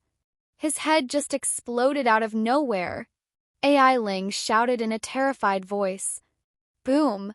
She watched as another member in the rear suddenly collapsed on the ground before dissipating into thin air. Xu Wei is also gone. AI Ming was in complete panic mode after watching the 2 by her side die without knowing how or why. She expected herself to be next, but that was not the case, as someone from the front was struck this time. Wang Hao. Li Ming turned to look at his buddy. "I am fine. But I lost over half of my health from that," Wang Hao exclaimed with blood dripping down his face. "Shit. This must be that martial artist's doing. I don't know how he's doing this, but we need to find him." Li Ming gritted his teeth in frustration. Boom! But alas, Wang Hao was struck down 2 seconds later. They were down to 3 players now, and with absolutely no idea what was even happening to them, Li Ming no longer had the courage to stay there as sitting ducks waiting to die. "Let's get out of here. Log out before the next attack comes," Li Ming said to the other 2, who quickly nodded. However, they received a notification when they tried to log out. "You are not able to log out during combat. Players must be out of combat for at least 10 seconds to log out." "What the fuck is this bullshit?" Li Ming cried. Boom! The man next to him was struck a second later. Please spare me," the man shouted as he ran away. Unfortunately, he was mercilessly struck down shortly after. Now there was just the couple left, and they were feeling hysterical. Tears flowed down AI Ling's face as she cried. Please stop. We will never bother you again. I swear. To her surprise, a voice resounded to her and it came from behind. I know you won't bother me again. Because I will make sure of it. When the couple turned around, they could see Bai Tian calmly walking towards them with a cold smile on his handsome face and a silver sword in his grasp. It was at this moment that the couple knew they had made a grave mistake and messed with the wrong player. Who the fuck are you? Li Ming mumbled in a dazed voice. I'm a nobody. Bai Tian smiled before flourishing his sword. The couple's bodies dissipated shortly after, and they were on another 24-hour cooldown for dying. After sending Li Ming and his group to their death, Bai Tian went to pick up their weapons, but when he saw how much inventory space it would occupy, he decided to just leave them on the ground, even throwing away the spear and wand he received from the couple before. Not only were these weapons useless to him, they were cheap weapons that probably came from a beginner's gift box, so they wouldn't be of any value even if he were to sell them. Bai Tian returned to the Horned Blue Pig's hunting ground shortly after, and would spend the rest of his time as a criminal grinding these pigs. He would spam Chi Bullet until he ran out of Chi, then he would cultivate and repeat this process. Unfortunately, his Chi Bullet did not rank up despite killing hundreds of Horned Blue Pigs. During this time, he managed to increase his level to 12, gathered 1,230 uncooked bacon, and 210 blue pig skin. I guess I really got lucky with the green slime core since this is pretty much on its drop rate slightly above. Bai Tian mumbled to himself when he saw his inventory. As for his silver sword, it only dropped to 71 durability. Your status as a criminal has been lifted. Once Bai Tian saw this notification, he immediately went back to the city to complete his quest. When Robin noticed Bai Tian walking into the building, he subconsciously smiled, as his initial thought was that Bai Tian had returned to ask about the green slime cores. Are you having trouble finding the green slime cores? Don't worry, I assure you that they can be found. No, I found them just fine. I am here because I have collected 10 green slime cores. Bai Tian interrupted him. What? Robin muttered in a dazed voice as he stared at Bai Tian with widened eyes. He turned to look at the calendar behind him just to make sure he was certain about the date. 1, 2, 3. It's only been 4 days, though. You actually managed to collect 10 green slime cores in such a short amount of time. Wait. You must have purchased them from the market, right? It must have cost a fortune. No, I went to hunt green slimes for them. Bai Tian interrupted him again. Seriously? Even if you hunted green slimes all day, this must be a record, Robin said. If he knew that Bai Tian only took a few hours to collect the green slime cores, his mind would probably explode from shock judging by his current reaction. Give me a minute. I will get Master Vulcan right away, Robin said to him before entering the door in the back that led to a massive forging area, where Master Vulcan was instructing a dozen other blacksmiths. Master Vulcan, that gentleman from before, has returned. Master Vulcan turned to look at Robin with a raised eyebrow, then he recalled his interaction with Bai Tian. Oh, that young man. It hasn't even been a week since he left. Why has he returned this early? Is he having trouble finding the slime cores? He chuckled. Actually, he's already collected all 10 cores. What? How is that possible? Did he buy them off the market? No, he claims to have collected them by hand. Master Vulcan nodded. It wouldn't have mattered to him even if Bai Tian purchased the green slime cores since he never gave any specifications. Hey, young man. I heard that you have gathered 10 cores already. Bai Tian nodded, and he proceeded to place all 10 green slime cores on the table. Did you really gather this in just 4 days? You must have immense luck, or you are simply fated to receive a weapon from me. Master Vulcan mumbled. Anyways, I have received the materials. Your weapon will be ready by tomorrow afternoon. You have completed a quest. Thank you. By the way, what's your name? Master Vulcan suddenly asked. Black Heaven. What a fitting name for a weirdo like you. Master Vulcan laughed out loud. Bai Tian left the building shortly after. I have a whole day to spare. What should I do to kill time? He mumbled to himself. Oh, right. I have gathered so many materials these few days. I should probably sell them off for some money. Bai Tian immediately pulled out the map in his memories and started looking at the shops in the city. Once he decided on a store, he started making his way to that location. About 15 minutes later, Bai Tian entered a butcher shop. The stench of fresh blood and meat penetrated his nose the moment he stepped inside the store. Hey! How can I help you today? A loud voice echoed from the back of the room. Bai Tian approached the person behind the counter and said, I would like to sell some uncooked bacon. The muscular woman behind the counter immediately smiled. Perfect! Although we are always willing to buy bacon, we currently have a bacon shortage, so I am really glad you came here today. The rate will be 50 copper coins per kilo. How much do you have? We'll buy everything you have. Bai Tian looked at his inventory. Each uncooked bacon was about half a kilo and he had 1,230 uncooked bacon. He would have around 615 kilos worth of bacon. About 615 kilos. Bai Tian gave his response a moment later. Excuse me? I think I misheard you. Can you say it again? I have around 615 kilos worth of bacon, he repeated. The butcheress stared at Bai Tian with her eyes as wide as saucers, as this would make it her biggest purchase from an individual since she opened this butcher shop 30 years ago. Let's weigh it just to be sure. Please follow me. Bai Tian nodded and followed her to the back room where a massive scale was located. Place all of your bacon on this scale right here. All right. Bai Tian opened up his inventory and tapped on the uncooked bacon before selecting the drop option. How many would you like to drop? All of them. Dong. All of the uncooked bacon in his inventory would appear out of thin air and drop onto the scale. The butcheress swallowed nervously when she saw the actual weight. 710 kilos. Well, this much bacon would definitely solve her shortage issue, and she won't have to worry about running out of bacon for a long time. This purchase will definitely put a dent in her finances. Despite that, she agreed to buy all of them. The total is 3 gold coins and 55 silver coins. Here you go. The butcheress handed him the money after they returned to the counter. So 100 copper coins is worth 1 silver coin and 100 silver coins is worth 1 gold coin. Bai Tian did some quick math in his head and came to this conclusion.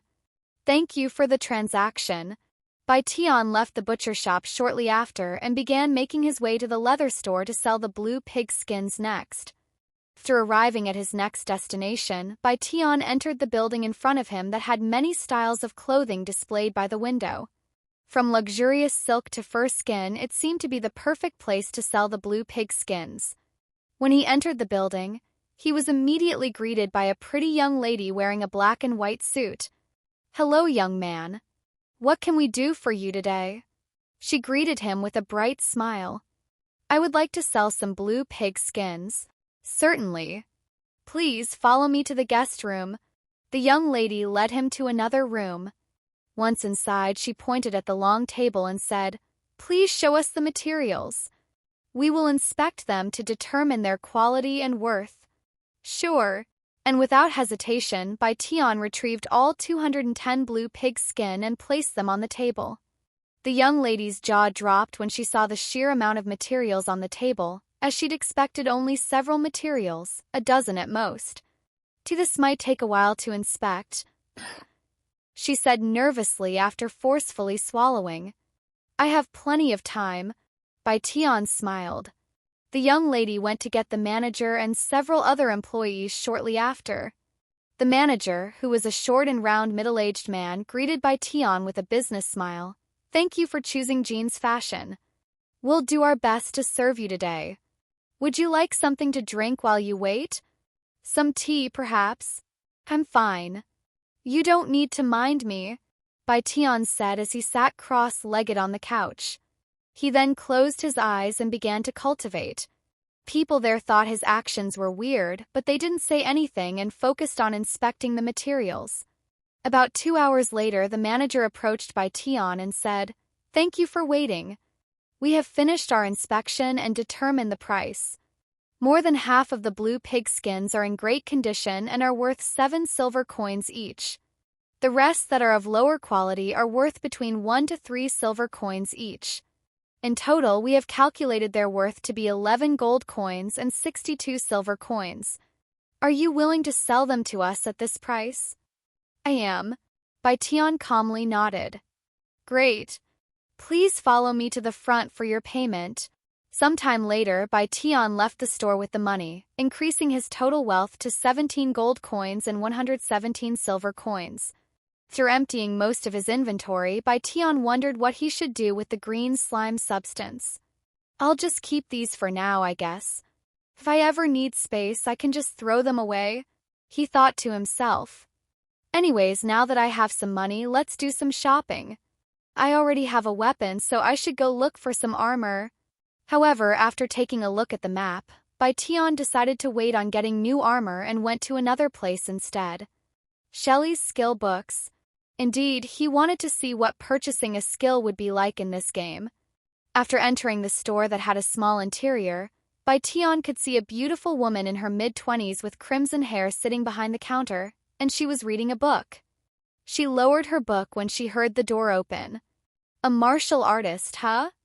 I only have 2 skill books for your class," she said in a nonchalant voice. "I would like to see them." The woman proceeded to place a binder on the counter before taking out 2 pieces of paper from it, each with information about the skill. Fire Punch. Rarity: uncommon. Description: Fire Punch is a powerful physical attack that imbues the user's fist with intense flames, causing fiery damage upon impact with the target. The flames have a chance to ignite the target, causing additional damage over time. Price: 75 gold coins. Aerial Leg Sweep. Rarity: common.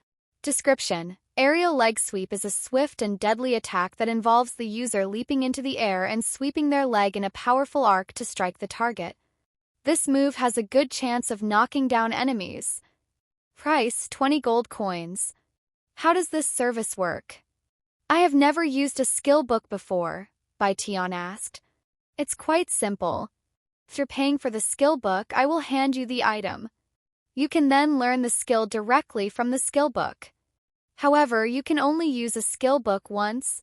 "Is that so? How about it? Do you want to buy it? I'll give you some special service if you buy Fire Punch right now." The woman suddenly leaned forward, pushing her large bosoms towards his face in a suggestive manner. Bai Tian showed her a calm smile. "Sorry, but I only have 17 gold coins. Perhaps next time." The woman loudly sucked her teeth before sitting back down. Bai Tian left the store shortly after, and he thought to himself, "Fire Punch? I don't need to pay so much money just to learn such a basic technique. An aerial leg sweep? That's just an ordinary kick." He decided to visit the other stores that sold skill books, and there were 3 of them. However, he was surprised to learn that 2 of them didn't even have any skill books for martial artists, and the last store sold only 1 skill book, one that he'd already seen at Shelley's skill books. This aerial leg sweep is a powerful skill amongst new and experienced martial artists. "I will even give you a discount if you buy it today. 25 gold coins. What do you think?" "Maybe next time." Bai Tian quickly left the store after that. Is there a lack of skills for martial artists, or am I simply unlucky? He wondered inwardly. It wasn't as though the stores lacked skill books, since he noticed at least 10 different skill books for the other classes. Fortunately, he didn't need to rely on skill books to learn more skills, and his own techniques are better than any skill books he can acquire at this moment. With nothing else better to do, Bai Tian made his way to a nearby equipment store and started browsing their items. Giant Axe. Grade: Common. Durability: 100/100. Weapon Attack: 25. Description: An ordinary axe made from ordinary steel. Slime Boots. Grade: Common. Durability: 100/100. Physical Defense: 5. Description: Made entirely out of green slime substance. Blue Slime Vest. Grade uncommon. Durability 100-100. Physical defense 25. Bai Tian looked at every piece of equipment in the store to see if there was anything that he wanted to buy. Unfortunately, nothing caught his interest, so he left the store a few minutes later and went back to the training ground. At the training ground, he could see Jason, who gave him the letter of recommendation, and he appeared to be training a few people. When Jason noticed his presence, he said a few words to the group before approaching him. "Hey, have you met with Master Vulcan yet? If not, you should hurry up, as he won't be staying in this city for much longer." Bai Tian nodded. "Yes, we met." "Nice. You got a weapon for free, right?" "Not only did he give me a weapon, he's even crafting one for me." "Thank you again for the recommendation." "Wait. What?" Jason's eyes suddenly became wide open. "Master Vulcan is crafting a weapon for you?" "That's what I said," he confirmed. "Good lord. Do you have any idea what that means? I'm so fucking jealous." Jason suddenly exclaimed. Bai Tian raised an eyebrow. "Is he that famous?" "He's not just famous. He's one of only 4 blacksmiths in the entire human continent that currently have a Grandmaster title. They call him the Metal Maestro, Grandmaster of the Forge. All of his works are considered treasures, and he personally works for the royal family in the capital." Jason explained with great excitement. "Is that so? He does sound important, but why is someone of his stature in this small city?" Bai Tian asked. "Well, he routinely takes a month off every year to teach other blacksmiths the art, and he just so happened to be in this city this year. He's a role model for all blacksmiths out there." Bai Tian smiled. "I'm more curious about how you made him owe you a favor. Perhaps you're someone famous yourself." Jason started laughing out loud. "Maybe I am, maybe I ain't. I'm not going to tell you that." Bai Tian merely shrugged. "Anyways, I am going to practice here until it's time to pick up my weapon," he then said. "Do as you please. If you need anything, you know where to find me. Actually, I have one question." "Shoot it. How does one increase their skills rank? Do I need to keep using it, or do I need to kill monsters with the skill?" Jason then responded. "Skills will gain experience either way. Using skills by itself will grant it experience, but you'll earn more experience through killing monsters.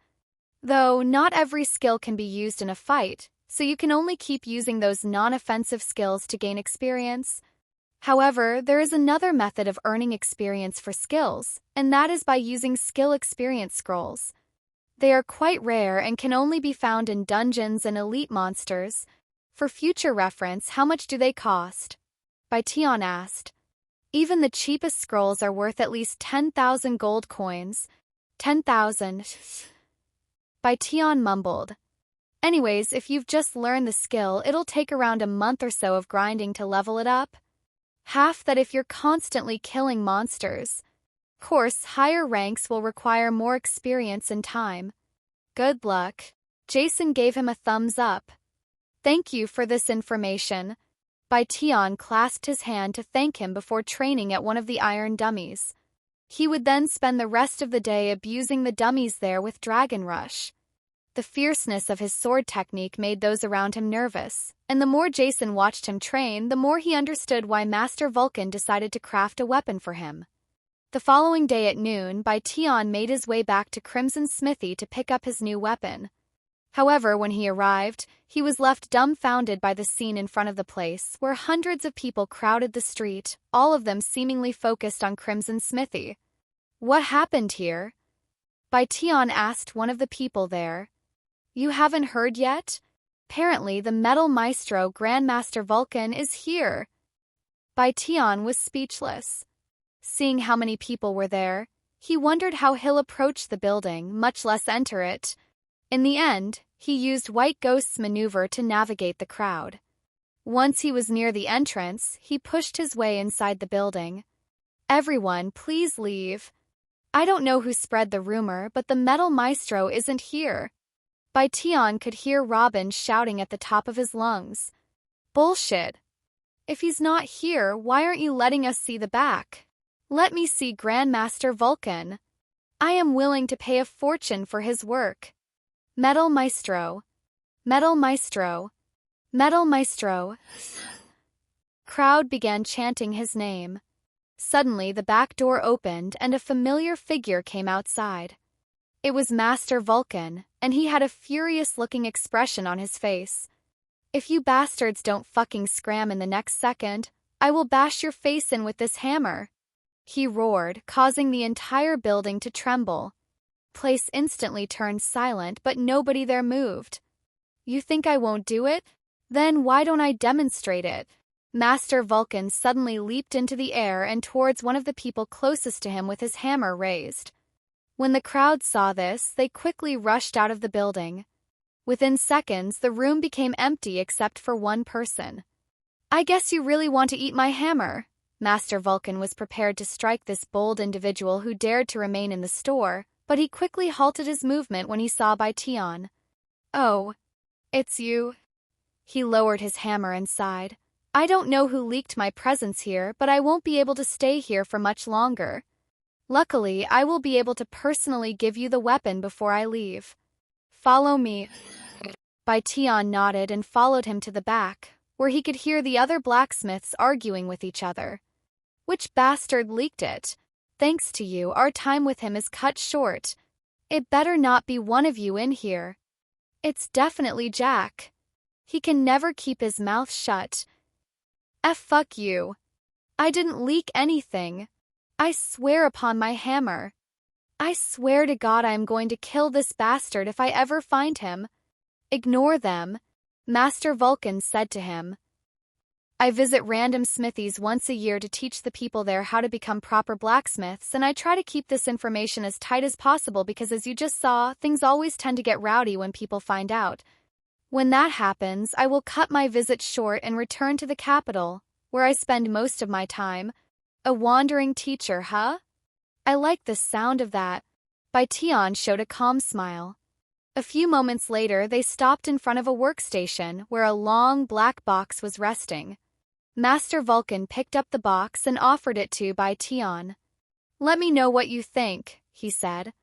Bai Tian didn't say anything and quickly opened the box, revealing the sword that was resting inside. His eyes immediately shone the moment they graced the sword, and he smiled. This is perfect. How can you tell that it's perfect when you haven't even held it in your hands yet? Master Vulcan looked at him with a raised eyebrow. Bai Tian smiled and said, just a feeling. He proceeded to take the sword out of the box and held it tightly in his grasp. His grip around the handle was perfect. The weight of the sword was almost non-existent, yet he could tell that it was incredibly durable. When he focused on the sword, its information came up. Black Slime Sword. Grade Magic. Durability 1000/1000. Weapon Attack 375. Effects: all damage plus 10%. Effects: 2 precise hit damage plus 50%. Description: a piece of art crafted by Metal Maestro Vulcan. Crafted with black steel and infused with green slime core, giving it an insanely durable core. Although a slime's body is weak and soft, their cores are nearly indestructible. Master Vulcan suddenly started talking about slimes. This makes their cores very suitable for creating weapons. However, with that being said, due to their natural durability, this makes them exceedingly hard to deal with. In the entire human continent, there are less than 10 blacksmiths that I know of who can craft with slime cores. Do you mind if I test it out right now? Bai Tian suddenly asked. Go ahead. Do you want something to strike at? I just need some space, he said. Once the others backed up for him, Bai Tian began dancing with the sword, performing a series of elegant yet striking sword techniques. The blacksmiths in the room were left speechless by his breathtaking movements. A minute later, Bai Tian came to a sharp halt after performing the last strike. I already knew this, but this is indeed a good sword, he said a moment later. Unfortunately, this is the best I can do with that quality of material. When you reach a higher level, come find me at the capital. I will forge you an even better sword. Master Vulcan said, which surprised the other blacksmiths. To receive a treasure from Master Vulcan is already a lifetime's worth of fortune, yet this newbie is going to get another one. My God. I wish that were me. Bai Tian smiled. A sword that's even better than this one, huh? I cannot wait to feel it in my hands. I hope you'll remember those words at that time. Master Vulcan laughed out loud. You little brat, who do you think I am? If I say I will do something, I will do it even if it's the last thing I do.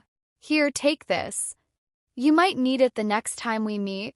Master Vulcan retrieved a black and red badge that was shaped like a hammer and offered it to him. That is proof of our relationship. Lose it and I will dropkick you. You have obtained Metal Maestro's token. Oh, and make sure to bring your own material. The better the quality, the better your weapon will come out. Bai Tian nodded. I understand. I will make sure to collect plenty of rare materials before I come to you. And thank you for everything. Master Vulcan smiled. No, thank you for giving me another purpose in my boring life. After exchanging several more sentences with each other, Bai Tian left the smithy and made his way back to the training ground. As for Master Vulcan, he also left the smithy shortly after, disappearing from the city like a ghost. The training ground. Is that the weapon Master Vulcan crafted for you? Jason immediately approached Bai Tian when he saw the sword. That's right. Bai Tian showed off his sword to Jason. The sword had a black blade with a hint of green mixed within, and including the handle it was about 35 inches long. The sword was slightly thinner than ordinary swords, giving it a deceiving appearance of being flexible and fragile when in reality it could cut metal like butter. What grade is this sword? Knowing Master Vulcan, it's at least rare. Its grade is magic, Bai Tian said. Magic? That's freaking high for a weapon meant for a newbie. He exclaimed. How much better is it compared to a common grade item? Bai Tian asked. It's 3 grades above common. The lowest grade an item can receive is common.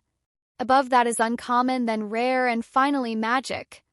There are a few more grades above magic, but there's no point mentioning it now, Jason explained. And he continued, anyways, magic grade items are usually only found inside silver rank dungeons, and at the very end too. If you were to buy one from a market, it could easily cost over 1,000 gold coins. Is that so? Bai Tian turned to look at the iron dummy before suddenly swinging his new sword at it. Shah! The sword sliced through the iron dummy like it was plain paper. Jason whistled through his mouth after seeing the sword in action. That sword is too good for someone of your level. Want to sell it to me? Jason said to him with a joking smile. Sure. How does 1,000,000 gold coins sound? Bai Tian responded with a smile, but he did not seem to be joking. Jason was speechless. If he was a rich collector and a fan of Master Vulcan's work, he would have definitely accepted Bai Tian's ridiculous offer. Anyways, what are you going to do now? He then asked. I'm going to grind some levels before checking out these dungeons that you kept mentioning. A dungeon, huh? Then I suggest you visit the Adventurers Guild. Not only do they have information on many dungeons in the area, but you can also find a group to raid the dungeons with you there. Just be aware of scammers, thieves, and worst of all, lurers. They will backstab you in a dungeon without any hesitation to steal your items. If you're going to find a group, do it through the Adventurers Guild official channels. That will greatly reduce your risks of encountering criminals. Jason gave him a heap of new information. Thank you. I will keep that in mind. Bai Tian left the training ground shortly after, and he made his way back to the Horned Blue Pig's hunting ground. But he did not stop there and continued moving further out to hunt stronger monsters. Meanwhile, unbeknownst to Bai Tian's knowledge, the internet went into a commotion when a certain announcement was made on High Fantasy Online's official website. The world's first magic-grade weapon has been found by a lucky player. Inside a certain forum for High Fantasy Online players, there were multiple open discussions about the first magic-grade item being found by a player. Did you hear? Someone found a magic-grade item. What is so special about that? There are already plenty of people with a magic-grade item. Hell, some of them even have a whole set. It's how they obtained it that matters. Everyone with a magic grade item right now are rich people who spent a fortune buying currency from other players to buy them from auction houses. This is the first time a magic grade item has been found in the wild. Still, I don't see how that is so special. I'm more interested in where this player found the item. If he sold it, how much do you guys think he could get? I know someone who had to spend 100,000 to get their magic grade item, and it's a single piece of equipment. It really depends on its effects, stats, and what kind of item. The higher the stats, the more expensive it will be. Also, weapons tend to be more expensive than armors. I have a question. What's stopping these rich people from buying equipment above magic grade? Some of them already have, but they cannot wield them until they reach a certain level. Only magic grade and below can be wielded at any level. For the next rarity epic grade, they must be at least level 30. While most topics were discussing the subject, there were a few people that were trying to purchase the item. Send me a private message. I will buy your item for $100,000. $200,000 if it's a weapon. $300,000 if it's a sword. If you want to sell your item, please call me at XXXXXXXX. I will guarantee the best offer. Unfortunately for them, the player with the item was too busy grinding monsters inside the game. After leaving the city, Bai Tian walked until the monsters in his area were around level 15. Scaled black snake, level 15. These snakes were fully black with green eyes, and they were about 2 meters in length.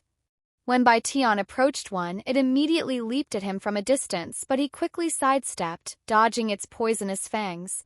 Of course, he didn't let the snake attack him for free and sliced at its body as he sidestepped. 512.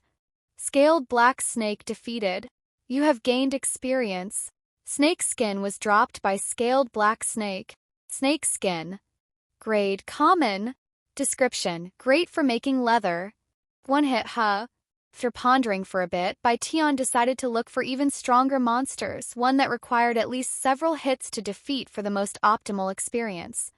About 2 hours later, after walking even further than the red grizzly bear's cave, Bai Tian ended up in an area with monsters between level 25 to 30. Giant brown bear, level 27. This giant brown bear looked like a normal bear except for its size.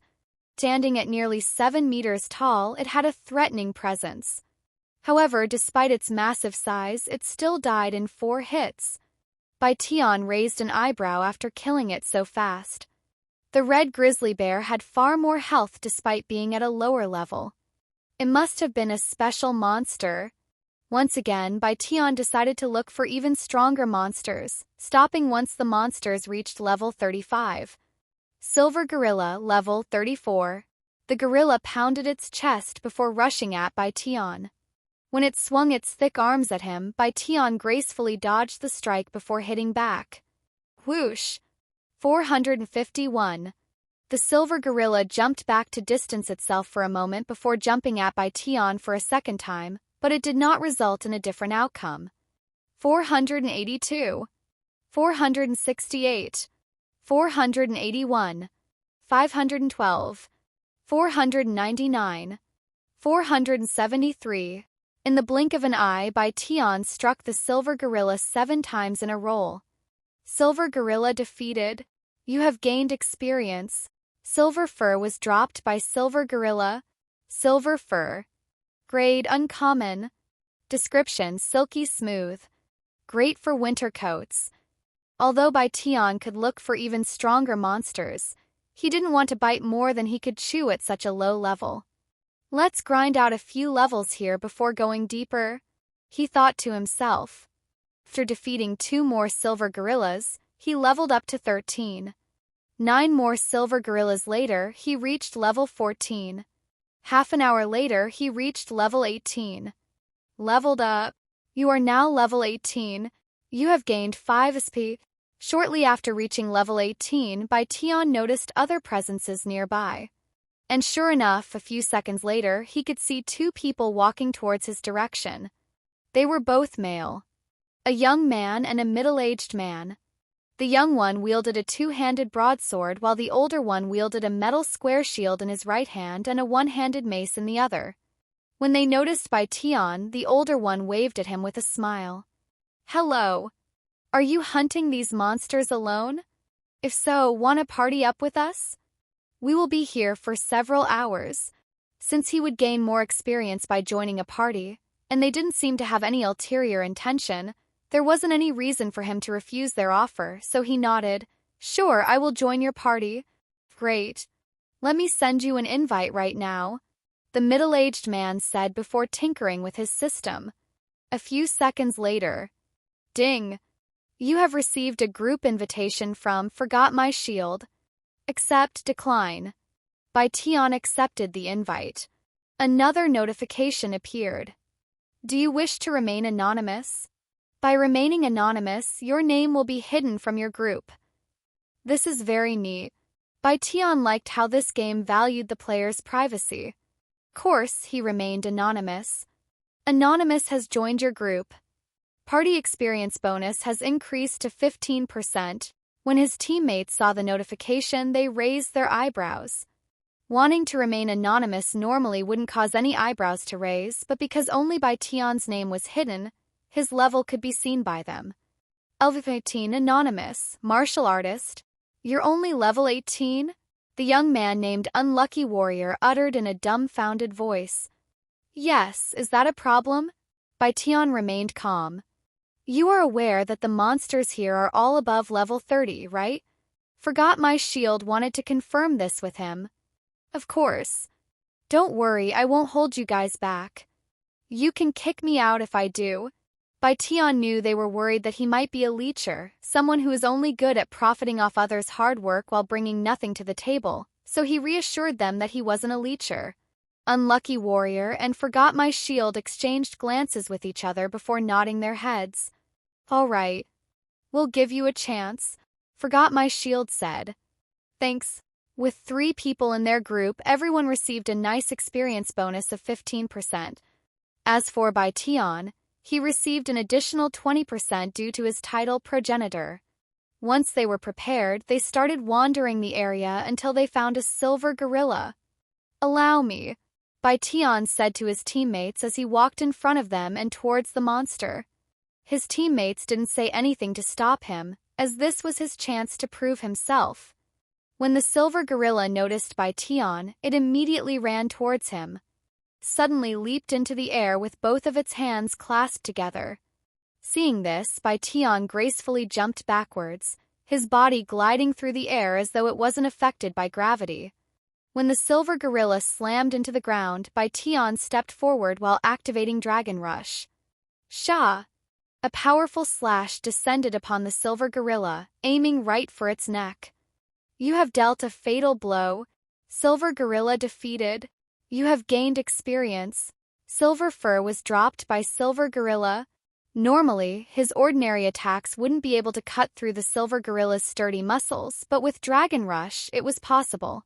Unlucky Warrior and Forgot My Shield's jaws were on the ground after witnessing Bai Tian, who was only level 18, defeat a level 36 silver gorilla with a single strike. In fact, they had to double-check his level to make sure they didn't see wrong, and sure enough, he was level 18. Holy shit! That was amazing! How did you do that at such a low level? Unlucky Warrior exclaimed in an excited voice after his initial shock. After picking up the silver fur left behind by the silver gorilla, Bai Tian turned to look at him and smiled. "It's all thanks to this weapon." Their gaze shifted to his black slime sword. Forgot My Shield swallowed nervously before asking, "Is that a magic-grade weapon?" "That's right." To their surprise, Bai Tian admitted to having a magic-grade treasure, as players would normally hide such information in order to avoid being killed. "Wow, I didn't expect you to admit it. Aren't you worried that we might try to take it from you?" Forgot My Shield asked him, wondering if he was ignorant or stupid. Hearing such a question, Bai Tian smiled and asked, "Do you want to try?" His teammates' eyes widened at his words. Bai Tian then said, "I am not worried about it being stolen. If you have what it takes to steal from me, you deserve it. That's all there is to it." And he asked again, "So, do you want to try?" His teammates were speechless. Turns out he was neither ignorant or stupid, he was crazy. Or so they think. Unlucky Warrior and Forgot My Shield turned to look at each other with the same question inside their mind. Should we do it? They were both a level away from being level 30, and there were two of them while Bai Tian was alone. However, after witnessing what he did to the silver gorilla, their instincts told them to not offend this mysterious player. In the end, Forgot My Shield shook his head and said, "Nah, we don't like PvP. And while a magic grade item may be valuable, my own morals are far more valuable." Bai Tian smiled. A respectable decision. They ended their conversation there and continued their grind. However, Bai Tian would defeat all of the monsters they encounter with a single strike. This made Unlucky Warrior and Forgot My Shield feel useless and almost like a leech. Ahem. Forgot My Shield cleared his throat and said, "You've done enough, my friend. You can take a break while we do some work. It's fine, I'm not tired. If you want, we can hunt separately. We will get more experience this way, too," Bai Tian suggested. Unlucky Warrior then said, "Unless we are inside a dungeon, we cannot be more than 100 meters apart from each other, or we won't be able to share the experience. Is that so?" "Well, if you guys really want to fight, I won't stop you," Bai Tian said. Forgot My Shield nodded, "Thank you. We invited you to our party, so it'll only be fair if we did some work too." Bai Tian didn't say anything else and silently followed them. When they encountered a monster, he stood in a safe distance behind them and watched how they fought. Forgot My Shield was a level 29 paladin with the role of a tank, so he stood face to face with the silver gorilla to distract it, while Unlucky Warrior, a level 29 fighter, attacked the silver gorilla from its blind spot. The silver gorilla became enraged at half health and started going on a rampage, swinging its thick arms around like crazy. However, Forgot My Shield stood his ground and faced the powerful swings with his shield. Ding! Blocked. 290. You have blocked an attack. As a paladin, he had a special stat called Block that was right beside his health and mana. Each time he successfully blocked an attack, he would receive 50% less damage, and that damage would take away his block first before his health. "Now!" Forgot My Shield shouted after stopping the gorilla's attack. Unlucky Warrior rushed in with his sword as its blade started glowing red. Power Strike! Unlucky Warrior slashed his sword at the silver gorilla's back, leaving a trail of red glow behind. 371. You have defeated Silver Gorilla. You have gained experience. Not bad. Bai Tian approved of their teamwork. It was clear at glance that these two played together often, hence their synergy. Bai Tian proceeded to let this pair of duos fight silver gorillas until they were out of stamina. Unlike health and mana, there were no dedicated stat for stamina. Just like real life, a player will lose stamina for every action they make, some more than others, so they must gauge their own stamina or they will enter a state called fatigued, where they will have reduced speed and stats. About an hour later, Bai Tian reached level 20. "Congratulations on reaching level 20. Forgot My Shield said to him. "Thank you. Unfortunately, your grind just got harder, as the required experience for each level tremendously increases every 10 levels. Unlucky Warrior sighed. "How long have you two been at level 29? Bai Tian suddenly asked them. "Not that long. It's been about 4 hours since we reached level 29. We're progressing a little faster than the average player since we're hunting monsters about 5 levels higher than our own. Do you know what the highest level achieved is right now? Last I checked, which was last night, the highest level that we know of was at level 42, which is ridiculous considering that the game has only been out for about a week," Unlucky Warrior said. "I wouldn't be surprised if that player is level 45 or higher now. Hell, there might even be a player at level 50. Those who spend a fortune on decking out their equipment at the beginning have a huge advantage, as it lets them hunt monsters far above their own level. Just like you." Forgot My Shield said as he stared at Bai Tian, who was hunting monsters 15 levels above his own. "By the way, I have been meaning to ask you." Unlucky Warrior suddenly spoke. That move you have been using to one-hit the silver gorillas, is it a skill? Yes, it is. Bai Tian nodded. If you don't mind me asking, where did you buy it? I want to see if that store has any skills for my class that are as powerful. Bai Tian raised an eyebrow at his question. Why did you assume that I bought it? He asked. Ha! Unlucky Warrior had a puzzled look on his face. How else did you obtain it? Martial artists don't have any starting skills. Don't tell me that you actually found it? Bai Tian was surprised to hear this information. Wait, you guys started with skills? He quickly asked. They both nodded simultaneously. What the hell? I wasn't given any starting skills and had to create my own, he cried inwardly. This entire time he thought that everyone started out the same without any skills. Turned out it was just his misunderstanding. Don't tell me. You didn't know? Forgot My Shield looked at him with a dumbfounded face. No idea. Unbelievable. If you didn't know something like that, then you probably aren't aware that martial artist is quite literally the worst class available, as they don't have any starting skills and the contents of their beginner's gift boxes are trash. They are even referred to as trash class by many. Forgot My Shield revealed this shocking information to him. It was at this moment that Bai Tian finally understood why the couple Li Ming and AI Ling mocked him for being a martial artist, even calling his class trash. Turned out that they were merely stating a fact. Unfortunately, in addition to their lack of skill, there is another major reason why people consider martial artists to be a trash class. Unlucky Warrior suddenly said. There's more. Bai Tian was speechless. He nodded and continued to speak. They are the only class that don't have mana, so they cannot use magic. Indeed, Bai Tian does not have mana. However, he had spirit instead. With that being said, he wasn't an ordinary martial artist. He was also a cultivator. Honestly, the worst part about being a martial artist is that once you have a class assigned to you, it cannot be changed even if you purchase an entirely different console. Everyone has a unique ID that cannot be changed regardless of what console they are playing in, Forgot My Shield said. Bai Tian smiled. I don't know about the others, but I don't hate being a martial artist. And while I would rather have a different class, it has nothing to do with how powerful the class is itself. After their short conversation, Bai Tian returned to hunting silver gorillas, and they would also take turns hunting every hour. Several hours later, after killing over 200 silver gorillas, both Unlucky Warrior and Forgot My Shield leveled up to 30 at the same time. Thank you for the past several hours. Because of you, we have leveled up faster than we anticipated. Forgot My Shield suddenly said to Bai Tian. Are you guys leaving? Bai Tian asked. Yes. Now that we have reached level 30, we are going to get our class advancement. Class advancement is at level 30, huh? Where do you need to go? Bai Tian asked.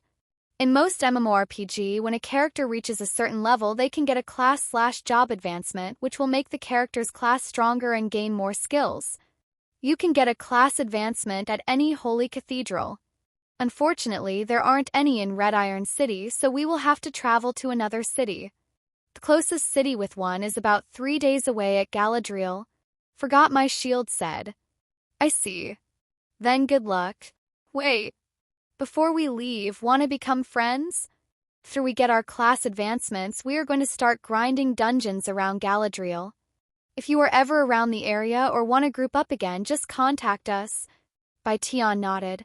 Sure, since I will probably be heading there soon, and I also plan on doing dungeons later. Forgot My Shield has sent you a friend request. Accept, decline. Unlucky Warrior has sent you a friend request. Accept, decline. Bai Tian accepted both of their requests. In his friends list, he could see their name, level, class, and current location. So your name is Black Heaven, huh? Quite unique, Forgot My Shield said. Although Bai Tian's new friends found his name oddly familiar, they didn't think too much about it. Then we will see you later. Good luck with your grind. Pair suddenly took out a crystal and shattered it, and their bodies dissipated into thin air. This caused Bai Tian to raise an eyebrow, and he wondered if it was some kind of teleport. He looked at his friends list and sure enough they were both back at Red Iron City. Sometime later, he left the Silver Gorilla's hunting ground to find stronger monsters. Meanwhile, back at Red Iron City, Unlucky Warrior and Forgot My Shield went to restock their supplies. Hey, is it just me or does the name Black Heaven sound familiar? I swear this isn't the first time I've heard it. Forgot My Shield asked his friend. No, I also have that feeling, but I cannot remember where I heard it from. We probably heard it from the internet. I'll go look him up later. After stocking up their supplies, they took a break from the game to get on the internet. Unlucky Warrior and Forgot My Shield searched up the name Black Heaven, and the results shocked them to the core. Unknown player Black Heaven sweeps the grand tournament, bringing all professional players to their knees. Player Black Heaven has reached number 1 in Ragnarok Online. Player Black Heaven destroys the number 1 guild Whales by himself in Eden Online. Who is this mysterious player Black Heaven? How did he dominate the gaming world after his first appearance only a year ago? Legendary player Black Heaven strikes again, conquering the new game 9 Swords Fantasy. Player Black Heaven's legendary feats. Forgot My Shield and Unlucky Warrior's mouth were wide open as they read titles upon titles of Black Heaven's achievements. Fuck. How could I forget such a massive name? Black Heaven is the most mysterious player in the world. Despite being in the gaming scene for many years, nobody knows his identity. Unlucky Warrior exclaimed out loud. BZZZZ. BZZZZ. He suddenly received a phone call from none other than Forgot My Shield. Dude. Black Heaven. He's that mysterious player who has been dominating the gaming scene for the past 3 years. Forgot My Shield's excited voice echoed through the phone. I know. I just searched his name. But do you really think it's him? I mean, he could be a fan using that name. There have been many imposters throughout the years that tried to steal his fame. Unlucky Warrior expressed his doubt. As far as I am aware, there's no limit to one's name, so more than one player can have the same name. Unfortunately, that means there's no way to really confirm it unless we ask him ourselves if he'll even admit to being the real Black Heaven. After all, he's kept his identity hidden for so long. It wouldn't be weird if he continued to do so. Furthermore, we don't even know if Black Heaven is a male or female. Looks like we will have to wait until our next encounter, since there's no way to message him even if we have him added as a friend. Unlucky Warrior sighed. After their call ended, the two of them continued to surf the internet for more information about Black Heaven, as they hoped to find something that could prove whether the one they have in their friends list was the real one or not. An hour after leaving the Silver Gorilla's hunting ground, Bai Tian found himself in a vast grassland where trees could no longer be seen, allowing a clear view of the horizon. He looked at the map to see where he was at. The place was called Derner Plains, an open habitat that stretched for 100 miles.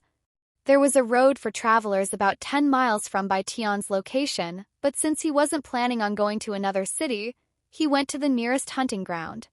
According to the map, there were 3 hunting grounds nearby with monsters above level 40. The furthest one, which was about 5 miles away, had monsters between level 45 to 50. After pondering for some time, Bai Tian decided to hunt at the nearest hunting ground to see if they had any decent drops before moving to the next one. The nearest hunting ground was less than a mile away from his current location. When he arrived, he could see several monsters that resembled bulls roaming around. These monsters had a muscular body, brown skin, 2 sharp horns on the side of its head, and 3 tails. Some only had 1 or 2 tails, but the majority of them had 3. Aggressive Taurus, level 41. Bai Tian picked the nearest one and struck it with a chi bullet. Precise hit 1000. After getting its attention, the monster immediately started charging at Bai Tian, its speed ramping up as it traveled.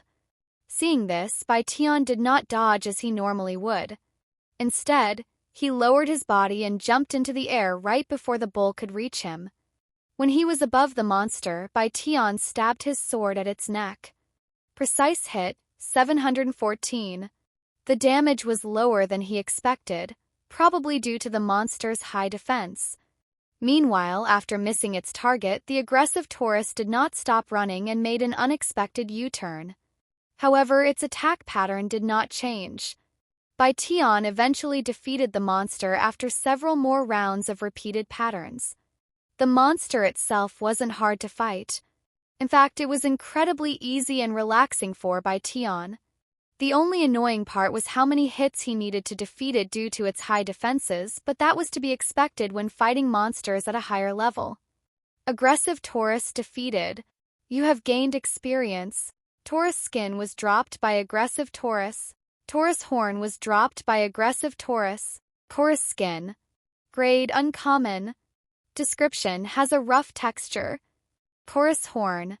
Grade rare. Description: very pointy. After spending about 2 hours hunting aggressive Taurus, he received a notification. You have acquired enough information on aggressive Taurus. Aggressive Taurus, level 42, health 7000, mana 0. Possible drops: Taurus skin 100%, Taurus horn 3%.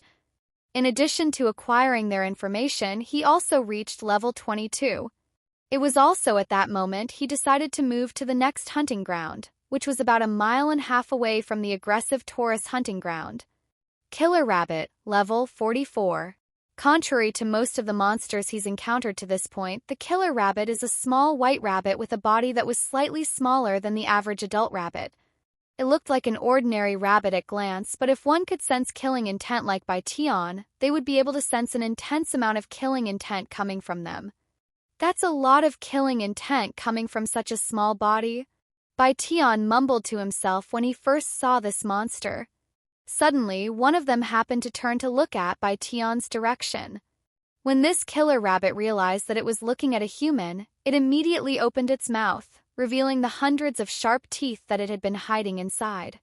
It started hopping towards him a second later at a speed that was even faster than the aggressive Taurus charging speed. If it was any ordinary player, they would have been caught off guard by the killer rabbit's explosive speed and experienced the horror of its bite. However, Bai Tian wasn't an ordinary player. He quickly reacted to the attack and met the incoming rabbit with his sword. Shah! You have dealt a fatal blow. Killer Rabbit defeated. In exchange for its small hitboxes and ridiculous speed, the killer rabbits had very low defenses, allowing Bai Tian to kill it with a single blow if he landed it properly. You have gained experience. Quality rabbit fur was dropped by Killer Rabbit. Quality rabbit fur. Grade uncommon. Description: soft and fluffy. After killing about 20 more killer rabbits, he received more information on them. Killer Rabbit, level 44, health 1500, mana 0. Possible drops: quality rabbit fur 100%, lucky rabbit's foot 0.001%. Lucky rabbit's foot? What a low drop rate. Bai Tian was surprised to see such a low drop rate for a common monster, and this was his first time not acquiring all of the monster's drop before seeing its possible drops. And wanting a good challenge, he decided to grind for the lucky rabbit's foot. However, he also decided to wait until he saw what kind of monster roamed the last hunting ground before doing so. Thus, he started making his way to the next hunting ground, which was about 2 miles away. In the next hunting ground, he encountered a new type of monster, flying-type monsters. Soaring Skyblade, level 49. These flying monsters were hovering about 20 meters in the sky. They had black and purple feathers, sharp claws, and a penetrating gaze. Compared to the previous 2 monsters, it'll be a pain fighting them with my current capabilities, he mumbled out loud. Even if he could shoot them with chi bullet, it would still be bothersome to fight them. However, he still wanted to experience fighting them at least once, so he aggravated one with chi bullet. Bai Tian would learn a moment later that these flying monsters had another trick hidden under their wings. After being struck by Bai Tian's chi bullet, the provoked soaring Skyblade immediately started flapping its wings in his direction in quick succession. A moment later, it unleashed a sharp, blade-like construct made from wind magic that flew at Bai Tian. Bai Tian instinctively jumped back, barely dodging the wind magic that sliced a sword-like wound on the ground. He looked at the cut on the ground and smiled. Now this is a pretty big jump in difficulty. However, he wasn't intimidated by the flying monster's terrifying combat prowess, and the thought of escaping never crossed his mind. When the soaring Skyblade realized that its attack had missed its target, it quickly swooped down with its claws wide open, almost like a hawk when descending upon its prey. Seeing this, Bai Tian readied his sword. After dodging its claws, Bai Tian swung his sword at its right wing, slicing it right off. Precise hit, 1230. You have immobilized your target. Without one of its wings, the soaring Skyblade could no longer fly, making it an easy target for Bai Tian, who quickly finished it off with a fatal blow to the head. You have dealt a fatal blow. Soaring Skyblade defeated. You have gained experience. Leveled up. You are now level 23. You have gained 5 SP. Sharp Talon was dropped by Soaring Skyblade. Sharp Talon. Quality rare. Description: don't bring it near your eyes. It might seem like a pain to deal with them at first glance, but it wasn't that bad. Bai Tian thought to himself, ignoring the fact that he was an abnormal existence. After slaying a few more soaring Skyblades, enough to acquire their information, Bai Tian made his way back to the killer rabbit's hunting ground to grind for the lucky rabbit's foot, or so he thought. When he saw the soaring Skyblade's possible drops, he decided to stay in the area for a little longer since he was already there. Soaring Skyblade, level 48, health 3000, mana 500. Magic spells, Windblade. Possible drops, Sharp Talon 100%, Windblade Spellbook 0.01%. Soaring Skyblade defeated. You have gained experience. Sharp Talon was dropped by Soaring Skyblade. Windblade Spellbook was dropped by Soaring Skyblade. After 1 short hour of grinding, Bai Tian obtained the drop he wanted. Windblade Spellbook. Grade Uncommon. Description: a magic spell that creates a blade made entirely of wind, which appears as a transparent, shimmering blade of air, cutting through anything it touches. Deals 180% magic damage. Consumes 500 mana per cast.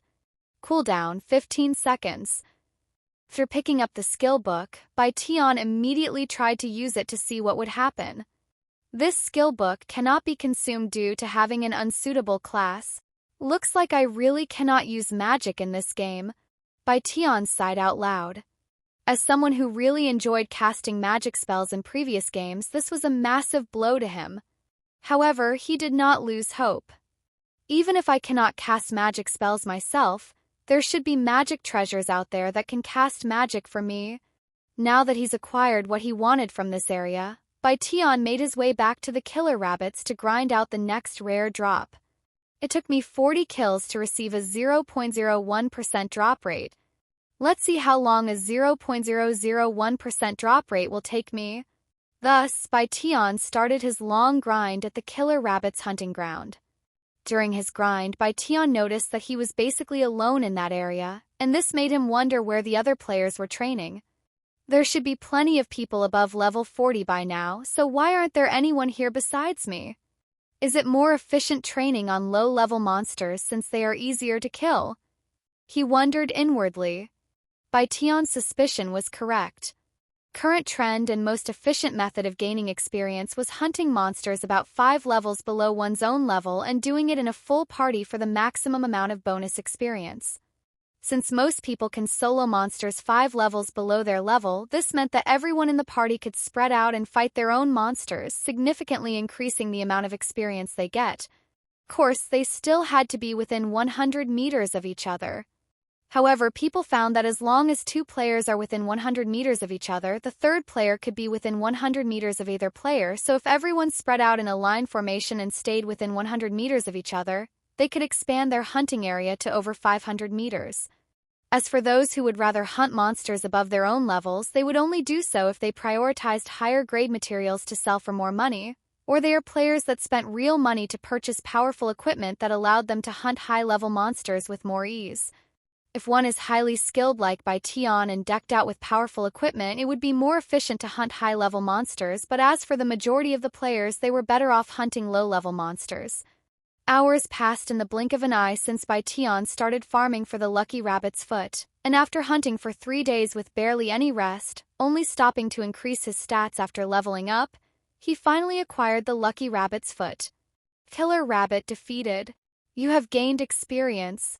Quality Rabbit fur was dropped by Killer Rabbit. Lucky Rabbit's foot was dropped by Killer Rabbit. Congratulations! You have received a rare drop. Lucky Rabbit's foot. Grade Special. Description: as long as you have this lucky charm inside your inventory, your luck will significantly increase. This item cannot be traded or sold. If you destroy this item, you will be cursed with misfortune for 7 days. Misfortune greatly reduces your luck. Bai Tian raised an eyebrow after seeing the item's description. There's actually a penalty for destroying it. Since he had no idea how luck was calculated in this game, he couldn't judge how useful or valuable this item was. However, since it did not require him to equip it to receive its effects, it could still be considered a very good item. During the last 3 days of grinding, Bai Tian increased his level to 28, and he'd collected over 1,000 quality rabbit fur, which should definitely sell for a decent amount of gold coins. Now that he's finished his grind, Bai Tian decided to go back to the city to sell his loot and purchase some supplies before he looked into dungeons. However, as though fate had something else planned for him, just as he prepared to leave, a notification appeared before him. A dungeon has spawned nearby. All experience and drop rate will be increased by 100% for 24 hours. Interesting. Bai Tian immediately tossed the idea of returning to the city after seeing this notification. He opened up the map to see a new icon located about 3 miles away from his location. And without any hesitation, he started running towards that location. Sometime later, Bai Tian arrived at his destination, and he could see a large hole in the ground that gave off an eerie atmosphere. This pit-like hole was about 2 meters in diameter, and it was so deep that Bai Tian could only see darkness, almost as though it was infinitely deep. Above the hole was a window with some information. Dungeon Splitting Paths Level 50+. Level 50+, huh? Sounds fun. And without any hesitation, Bai Tian jumped into the ominous hole. After jumping into the hole, Bai Tian felt an odd sensation envelope his body. It was an indescribable feeling that made him feel as though he was disappearing from the world. And before he realized, he found himself inside a dimly lit tunnel underground, as he was surrounded by dirt and rocks. This is the dungeon? Bai Tian looked up, but there was no hole. This meant that he'd been teleported to this place after jumping into the hole and that dungeons existed in another dimension. There was no exit, and the only path he could take was the one in the front. Once he was prepared, Bai Tian started walking forward. The path had the width of a football field, giving him plenty of space. As for its height, it was about 10 meters tall. Several minutes later, Bai Tian stopped when he encountered the first monster in the dungeon. Aggressive Taurus Leave 48. The monster had the same name and appearance as the ones he encountered in Durner Plains. However, there was slight alteration to its appearance if one looked closely. Instead of brown skin, it had pitch black, glowing red eyes, longer horns, and 5 tails, looking more menacing in general. This made Bai Tian wonder if it had the same attack patterns. The aggressive Taurus noticed Bai Tian's presence shortly after, but it didn't immediately charge over. It raised its body until it stood on its back legs before stomping on the ground, causing the tunnel to tremble a little. Bai Tian sensed danger coming from below him, so he immediately jumped into the air. Sure enough, the ground underneath him exploded, and a single large needle made of dirt and rock shot up. So it knows magic, huh? Bai Tian thought to himself as he landed a few feet away. When the aggressive Taurus missed its attack, it returned to its usual behavior and started charging at Bai Tian. 210. 235. 192. Due to its high defenses, Bai Tian's damage to it was quite low, but that was to be expected. The next time it charged at him, Bai Tian used Dragon Rush to slash at its legs. Precise hit, 1110. He was aiming to cut at least one of the Taurus legs, but its defenses were simply too high, and he could only give it a deep cut. Several more strikes later, the aggressive Taurus fell to the ground. Aggressive Taurus defeated. You have gained experience. Mana Crystal was dropped by aggressive Taurus. Mana crystal was dropped by aggressive Taurus. The same item was dropped by the monster twice, something Bai Tian hasn't seen until now. This must be the increased drop rate effect, he thought to himself as he picked up the mana crystal. Mana crystal. Grade low. Description: impure mana that requires to be purified before usage. Impure mana, huh? So monsters in dungeons drop mana crystals instead of items? Bai Tian continued his journey through the dungeon, killing every monster that he encountered. Half an hour later, he came to a stop when he encountered a split path split into two different directions. I guess this dungeon is named Splitting Paths. After looking around to see if there was any clue pointing to the right path and finding nothing, Bai Tian decided to randomly pick a path to continue walking towards the right path. The further he walked, the more spacious the tunnel became. Sometime later, he encountered another familiar-looking monster. Soaring Skyblade, level 50. Once again, besides having different colored feathers, it looked the exact same as the normal ones. When the Soaring Skyblade used its magic, two wind blades appeared instead of one, and they flew at Bai Tian from two different directions. After dodging the magic, Bai Tian attacked it with Chi Bullet until he killed it or it decided to dive at him. Soaring Skyblade defeated. You have gained experience. Mana crystal was dropped by Soaring Skyblade. Mana crystal was dropped by Soaring Skyblade. After another hour of fighting Soaring Skyblades, Bai Tian reached the next split, which splits into three directions. He also reached level 29 during this time. Once again, there were no signs or hints as to which path he should take. Thus, he could only let fate do its job, picking the left path this time. Bai Tian expected to see killer rabbits for this path, but he got something entirely different. This monster stood on two legs like a human, had two bulky arms like a human, and it even had a human-like body. However, it did not have a human head at all. Instead, it had the head of a bull. Bai Tian recognized this monster from other games that he'd previously played. It was a Minotaur. Minotaur Warrior, level 54. The Minotaur was twice as tall as Bai Tian with bandages wrapped around its fists and legs, looking like a Muay Thai fighter. Since this was his first encounter with such a unique monster, Bai Tian decided to go fully defensive. When the Minotaur noticed him, it immediately rushed over and started throwing punches and kicks like a human fighter. Punches were quick and the kicks were explosive, but they were all relatively easy to dodge for Bai Tian, who was waiting to see what kind of magic it would use. However, the Minotaur did not use any magic even minutes later. Does it not know magic? Bai Tian wondered to himself as he switched to being offensive. His normal attacks barely left a scratch on the Minotaur's body, while his Dragon Rush would only give it superficial cuts. In the end, it took Bai Tian several minutes to defeat the Minotaur, and it never used magic till the very end. Minotaur Warrior defeated. You have gained experience. Mana Crystal was dropped by Minotaur Warrior. Mana Crystal was dropped by Minotaur Warrior. Mana Crystal was dropped by Minotaur Warrior. Mana Crystal was dropped by Minotaur Warrior. The Minotaur dropped 4 mana crystals at once, which was welcomed by Bai Tian.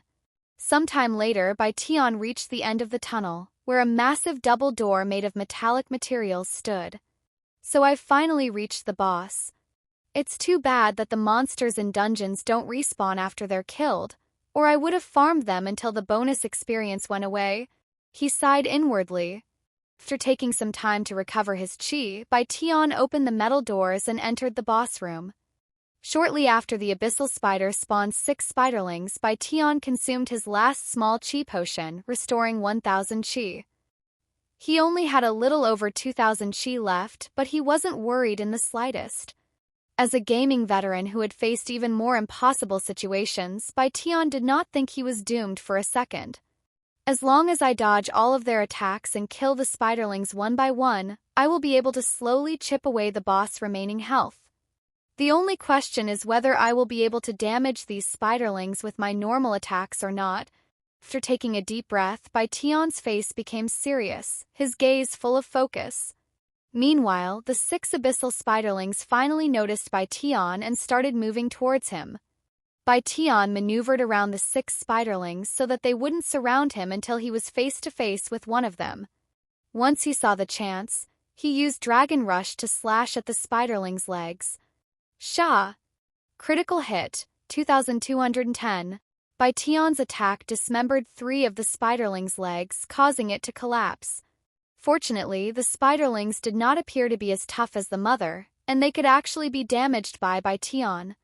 Another spiderling attacked Bai Tian afterward, but he quickly dodged it with a sidestep. Once the cooldown for Dragon Rush was gone, he used it again to finish the crippled spiderling by striking the gap around its neck, an area that he couldn't easily reach on the mother due to its height. You have dealt a fatal blow. Abyssal Spiderling defeated. The abyssal spider spat more black liquid at Bai Tian from a distance, but he dodged it with ease now that he's already seen such an attack before. He would continue to attack and dodge for the next several minutes until all of the spiderlings were slain. Once it was just him and the abyssal spider again, Bai Tian started to slowly chip away the spider's health by attacking its weak spots with ordinary attacks, saving what little chi he had left for White Ghost's maneuver. The abyssal spider grew more and more frustrated, as it couldn't land a single hit on Bai Tian no matter how hard it tried. Eventually, Bai Tian withered the abyssal spider's health all the way down to 0, which took over 500 precise hits. Abyssal spider defeated. Mana crystal was dropped by abyssal spider. Mana crystal was dropped by abyssal spider. Leveled up. You are now level 30. You have gained 5 SP. You are now level 31. You have gained 5 SP. You are now level 32. You have gained 5 SP. Congratulations, you have cleared dungeons, splitting paths. Being the first player to clear a dungeon alone, you have been awarded the title Dungeon Conqueror. There will be an announcement to celebrate your grand achievement. Would you like to remain anonymous? Yes. Mana crystal. Grade medium. Description: impure mana that requires to be purified before usage. The mana crystals dropped by the abyssal spider were twice as large as the ones dropped by ordinary monsters, and the reason became clear when Bai Tian saw its information. He looked at his new title next. Dungeon Conqueror. Increases all damage dealt while inside a dungeon by 50%. Bai Tian looked at his black slime sword to see its condition, expecting its durability to have lowered a lot from the boss fight alone. Durability: 910/1000. However, to his absolute surprise, it didn't even lose 100 durability. I guess he's a famous blacksmith for a reason. Or is this because of the slime cores? Bai Tian smiled. Place suddenly started to tremble, almost as though there was an earthquake. This made Bai Tian wonder if the dungeon was collapsing. When the trembling stopped, Bai Tian noticed that an entrance that did not exist before had appeared at the end of the room. Bai Tian walked to the entrance and entered it without hesitation. On the other side there was a small room, and inside this small room was a silver chest. This must be the real reward for clearing the dungeon, Bai Tian thought to himself as he opened it. A second later, he found several items resting inside the chest. There was a black robe, a small bottle that contained black liquid, a scroll, a large egg, and 6 familiar-looking crystals. Bai Tian looked at the black robe first. Abyssal robe. Grade legendary. Level requirement 30. Durability 1000/1000. Physical defense 750. Magical defense 250. Effects plus 50 endurance. Effects 2 plus 25 resistance. Effects 3 grants its wielder poison resistance. Not bad. Bai Tian immediately wore the robe after picking it up, and his HP skyrocketed by 5,000 due to the endurance bonus from the robe, which was akin to 10 levels if he invested all of his SP into endurance. He looked at the bottle of black liquid next. Abyssal poison. Grade epic. Description: pour it on a weapon to enhance it with abyssal poison. Damage dealt with that weapon will inflict abyssal poison. Targets inflicted with abyssal poison will lose 1% of their maximum HP every 1 second. Although the poison seems powerful, Bai Tian did not use it immediately and decided to save it for later. The next item he inspected was the large egg. Abyssal spider egg. Grade legendary. Description: an egg left behind by an abyssal spider. Hatch it to acquire a powerful familiar. A familiar, huh? This is definitely interesting. Bai Tian wondered if there was a class that specialized in taming monsters or summoning familiars. He looked at the next item a moment later. Skill up scroll. Grade legendary. Description: increases the rank of any skill by 1 level. Bai Tian's eyes lit up after seeing the description, and as much as he was itching to use it immediately, he held his urges back and stored it inside his inventory. The last items inside the treasure chest were the crystals. Return crystal. Grade rare. Description: returns the user to their last visited safe zone upon consumption. So this is what those two used, huh? He recalled forgot my shield and unlucky warrior using this exact same crystal to teleport away. This will save me a lot of time getting back to the city. Bai Tian stored the crystals and looked around the room to make sure he wasn't missing anything. Once he was prepared, he smashed one of the return crystals, teleporting himself back to Red Iron City. As for the dungeon, its entrance sealed off permanently before disappearing shortly after, almost as though it never existed. Through returning to the city, Bai Tian went straight to the store where he sold his blue pig skins previously. The same pretty young lady from his last visit greeted him again, and she recognized him at glance, as it was hard to forget someone as handsome as Bai Tian, not to mention how much he sold to their store last time. "Are you here to sell again, esteemed guest?" she asked him with the same bright smile. He nodded. "I have a little more this time." The lady swallowed nervously after hearing such words, and she started to mentally prepare herself. "Please follow me." Bai Tian expected to follow her to the same room as last time, but he was brought to a different room instead, one that was much more spacious. "I will get the manager now." A few minutes later, she returned with a short middle-aged man. "Welcome back, esteemed guest. I heard from my worker that you have more materials to sell to us, so let's get straight to business. What do you have for us today?" Bai Tian glanced at his inventory and said, "I have 1,121 quality rabbit fur, 72 Taurus skin, and 1 red bear fur that I forgot to sell the last time I was here. You have over 1,000 quality rabbit fur?" The manager appeared to be greatly shocked by this news. Since killer rabbits are small and fast, making them difficult and frustrating to hunt, very few people go out of their way to farm them, so there is always a low supply despite the high demand for their fur. "Did you really hunt these yourself?" The young lady couldn't help but ask him, even though it was a disrespectful question. Bai Tian nodded. "Yes, I did."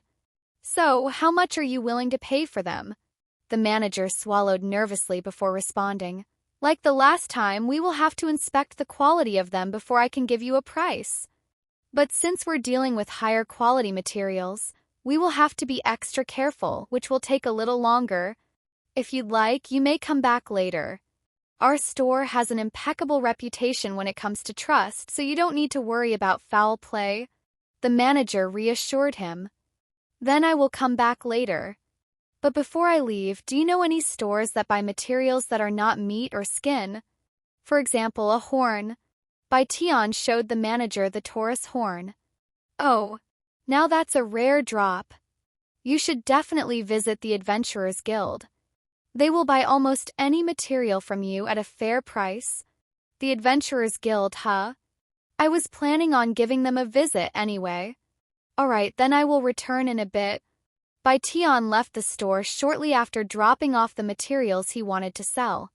The Adventurers Guild was on the other side of the city, so it took a while for Bai Tian to get there. When he arrived, he could see many people hanging out in front of a large building with the sign Adventurers Guild by the doors. These people were wearing armors and had weapons strapped to their back or by their waist. The unique thing about High Fantasy Online was that one wouldn't be able to tell if an individual was a player or NPC at glance since there was no visual as indicator. As Bai Tian walked past these individuals, they would look at him with raised eyebrows, or more specifically, his black robe that gave off this menacing aura. Once inside, a spacious reception area greeted Bai Tian, adorned with a long wooden counter where guild staff members attended to the needs of the adventurers.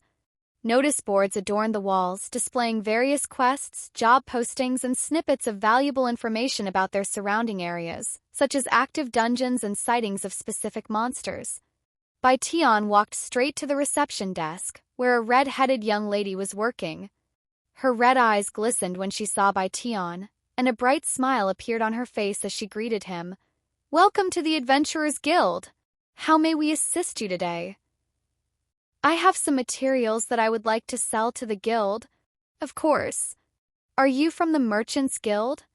Or are you an adventurer?" "I'm neither." "I see.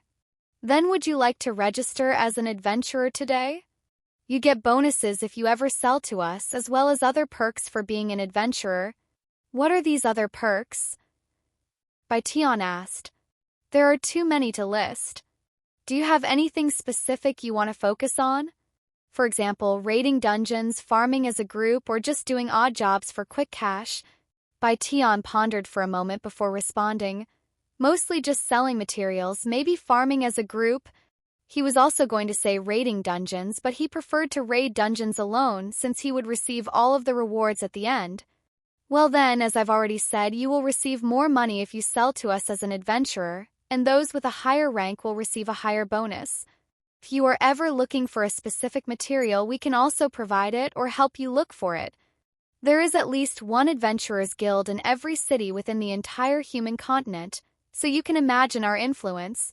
The Adventurers Guild also boasts the highest member count amongst all organizations across the human continent, so there will be no lack of people to group up with. Some of the strongest humans in the world are adventurers, too. If there is anything else that you want to know, you can come back at any time to ask our associates." "Then what restrictions are there as an adventurer?" Bai Tian then asked. "As an adventurer, you are not allowed to kill other adventurers, which is punishable with a death sentence. Of course, being an adventurer does not make you immune to the rules and regulations of society, so criminals are not allowed to be an adventurer, and those who stray towards that path will be stripped of their title and turned over to the proper authorities. Besides that, you are required to complete at least one quest every 3 months to remain as an adventurer. This is also to let us know that you are still alive, as adventurers die all the time. Higher ranks will have more leeway when it comes to their quota. But you can always renew your license if it ever gets revoked for a fee. Other than that, you are free to do as you wish. There's really no downside to being an adventurer, that I can assure you. I can quit being an adventurer whenever I want, right?" Bai Tian asked. "Of course. Then I'll sign up today." "Very well. Give me a second to get your paperwork." The red-headed lady reached under her desk to retrieve a piece of paper and an ink pen. Bai Tian began signing the paper a moment later. Name, Black Heaven. Class, Martial Artist. Level 32. Age, 21. Address, none. Preferred field role, frontline damage dealer/carry. Main weapon, sword. Aspirations, explore the world. Bai Tian filled out everything on the paper the red-headed lady gave him within moments. When he tried to hand in the paper, the red-headed lady said with an embarrassed look on her face, "I'm sorry. I should have mentioned this earlier, but I forgot. Before receiving your adventurer's rank, you will need to go through a practical exam. It's nothing serious and consists of 3 simple tests that gauge your current capabilities so that we can rank you properly. I don't mind, but when will I take this exam?" Bai Tian asked. "We can do it right now. It won't take long either." "Okay." He nodded. "Thank you." The red-headed lady then accepted his paper before taking a look at it. 21 years old. "You're a martial artist?" The red-headed lady seemed surprised by his class. "Are you disappointed?" Bai Tian asked her with a playful smile on his face. "Eh? Oh no. I didn't mean to." Her face turned bright red. "It's fine." She continued to read the paper. "Since you don't have an address, is there a way to contact you if there is ever the need to do so?" she asked. "Unfortunately, I don't plan on staying in one place for too long." "I see. That's fine. If we ever want to contact you, we will do it through the guild. Alright, then I will go look for your examiner now. Please give me several minutes. You can wait in the pub area in the meantime. I will come find you when we're ready. She pointed at the tables on the other side of the building where people could be seen eating and drinking. Bai Tian nodded and went to look at the available quests instead. In the meantime, the red-headed lady went to find an examiner for Bai Tian. However, she quickly realized that all of the examiners were either away or fully booked for the day. Oh no! What should I do? I got so excited when I saw him that I keep forgetting the most basic things today. Get it together, Fiora, she cried inwardly. The red-headed lady named Fiora returned to the reception desk and scanned the room to see if there was anybody that could help her. Very quickly, she found somebody, and a relieved smile appeared on her face when she saw this young lady who also happened to have red hair. A few moments later, Fiora approached this young lady who was sitting at the pub area with several other people. Freya, I need to borrow you for a moment, she called out to the young lady, who placed her drink down before turning around. What do you want, lil sis? Can't you see that I am busy with my friends? This young lady named Freya turned out to be Fiora's older sister, who happened to be hanging out at the guild today. Please, this is urgent. Freya turned to look at her company and said with an apologetic smile, Sorry, I will be right back. Once they were alone, Freya asked, What is so urgent that you need me? Why couldn't you just find someone who actually works for the guild? There's this person who just signed up to be an adventurer, but there are no examiners available right now, so I need you to do it, Fiora explained, which baffled Freya. Ha! She exclaimed in a shocked manner. Did you seriously pull me away from my conversation for this? Why can't this person just wait until there's an examiner available? I know you're dedicated to your job, but you can't be desperate, right? That would normally be the case, but this person is special. He doesn't have an aura, Fiora said in a hushed voice, almost as if she didn't want others to hear her words. What are you talking about? Freya frowned. Have you forgotten about my unique skill? I can see one's potential through their aura. He is the second person I have met who doesn't have an aura, which means his potential is so deep that even I cannot fathom it. The other person I cannot fathom is the current ranked 1 adventurer. This means he has the potential to become someone like that. What if the reason you cannot see his aura is because he has no potential? Have you ever thought about that? Freya sighed. That's impossible, Fiora insisted with a stubborn look on her face. Freya rubbed her eyes and said, What's his class? If he's that special, he must have an amazing class, right? Well, he's a martial artist. Ha ha. So this person with a trash class has unfathomable potential, huh? This is the funniest thing I've heard all week. I should let the others hear it so they can also have a good laugh. Freya started laughing uncontrollably. The sentiment of martial artists being a trash class wasn't unique to the players since even the NPCs have this belief. Fiora's eyes became moist, and it looked like she was on the verge of crying. Freya stopped laughing in an awkward manner before sighing again. Fine, I just need to be his examiner, right? Let's get this over with. I knew I could count on you, sister. Fiora immediately stopped crying and she continued, Go to room 1121, I will be there in a bit. Freya returned to her friends for a moment to explain the situation before going to room 1121. Since she was a regular at the guild and also Fiora's sister, nobody there questioned her when she went into an area that only the employees there could access. Mr. Blackheaven, I have found an examiner for you. Please follow me, Fiora said to Bai Tian after finding him. He nodded and silently followed her, unaware of the special treatment he was getting. Shortly after Bai Tian followed Fiora, they arrived at this spacious room, where a woman with similar features to Fiora was waiting with an unhappy expression on her face. And before Bai Tian could even greet her, Freya spoke in a rude manner. So you're the martial artist with unfathomable potential, huh? Besides having a decent face, you don't look any special to me. Unfathomable potential? Bai Tian raised an eyebrow as he wondered where she got this assessment of him from. Meanwhile, Fiora's cheeks turned beet red on both sides.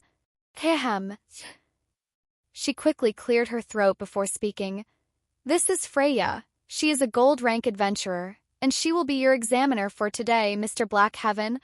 You can drop the formalities, Bai Tian said to her. Understand. Then, Blackheaven, you will undergo 3 simple evaluations today to determine your rank. Fiora pointed towards a machine at the very left corner of the room and said, That will be your first evaluation. It's called a stat checker, and as its name implies, it will check your current stats. Keep in mind it will only check your natural stats, so any stats you gain from your equipment will not show. Whenever you are ready, please place your hands on the crystal ball, and keep them on until you are told to let go. Bai Tian approached the machine and placed his hands on the crystal ball at the center of the device. A few seconds after Fiora pressed some buttons, Bai Tian could feel an invisible force probing his body. Feels exactly like a spiritual energy evaluation, he thought to himself, as he has done something similar in the real world. Once his stats showed up on the screen, Fiora said, Okay, you can let go now. And she began writing down the information. Level 32. Health 2050. Stamina 11,300. Race human. Class martial artist. Strength 36. Agility 36. Endurance 5. Energy 113. Resistance 5. Shem? Why does it say energy instead of spirit?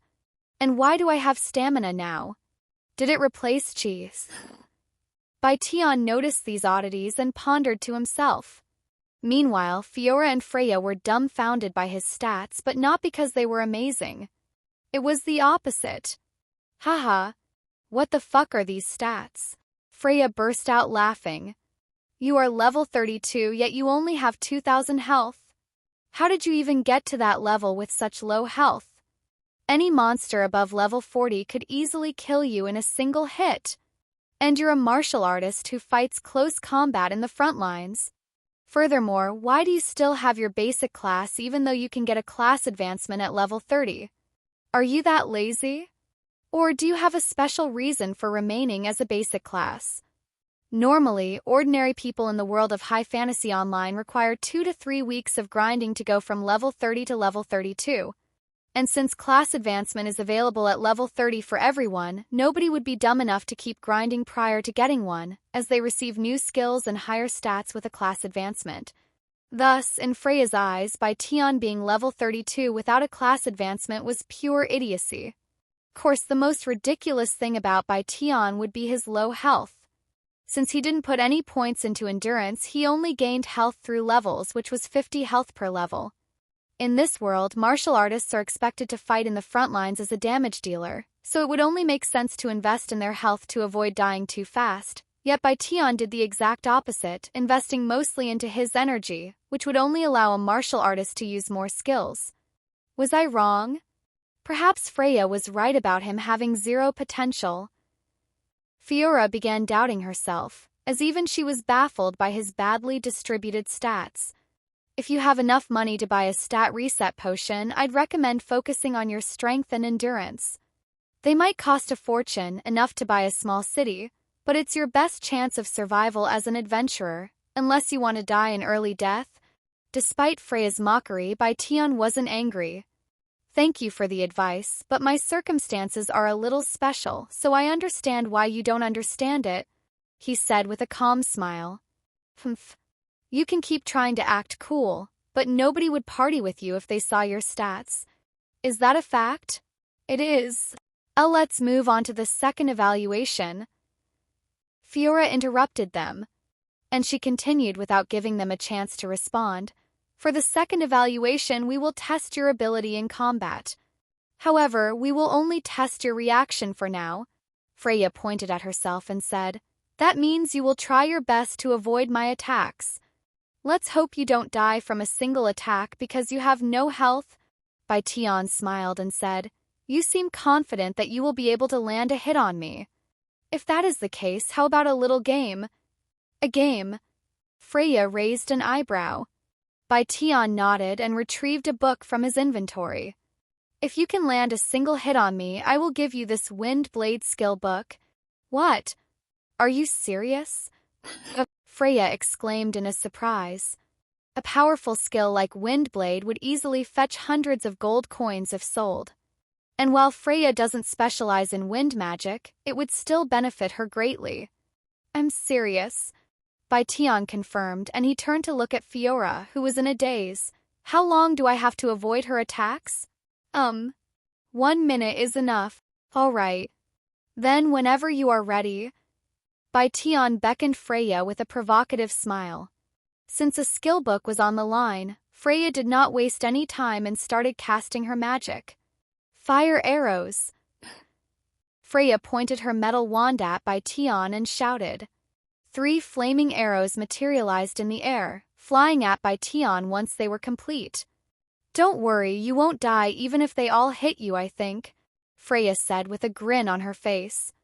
Thank you for your consideration, but it won't hit me, so you don't need to worry about me, Bai Tian said as he gracefully dodged all 3 arrows with ease, as they flew slower than actual arrows from a bow, something he could dodge with his eyes closed. Freya sucked her teeth and immediately began casting her next magic. Fireball. This time, a single fireball the size of an adult's fist appeared, and it flew at Bai Tian with speed that was much faster than the arrows. Since she had to be really careful to not accidentally kill Bai Tian, Freya had to limit herself to common magic used by beginners. Once again, Bai Tian avoided the magic with ease. Or so you thought. However, right as Bai Tian dodged the fireball, it suddenly did a 180 and flew towards the back of his head. But as though he had eyes behind his head, Bai Tian dodged it again. Is that all you've got? I'm a little disappointed, to be honest, Bai Tian sighed. Hearing such words, Freya gritted her teeth. You will regret saying that. She pointed her wand at him and took a moment to cast the next magic. Fire bullet. A condensed ball of flames that resembled Bai Tian's chi bullet flew at him with incredible speed, but he dodged it by merely tilting his head.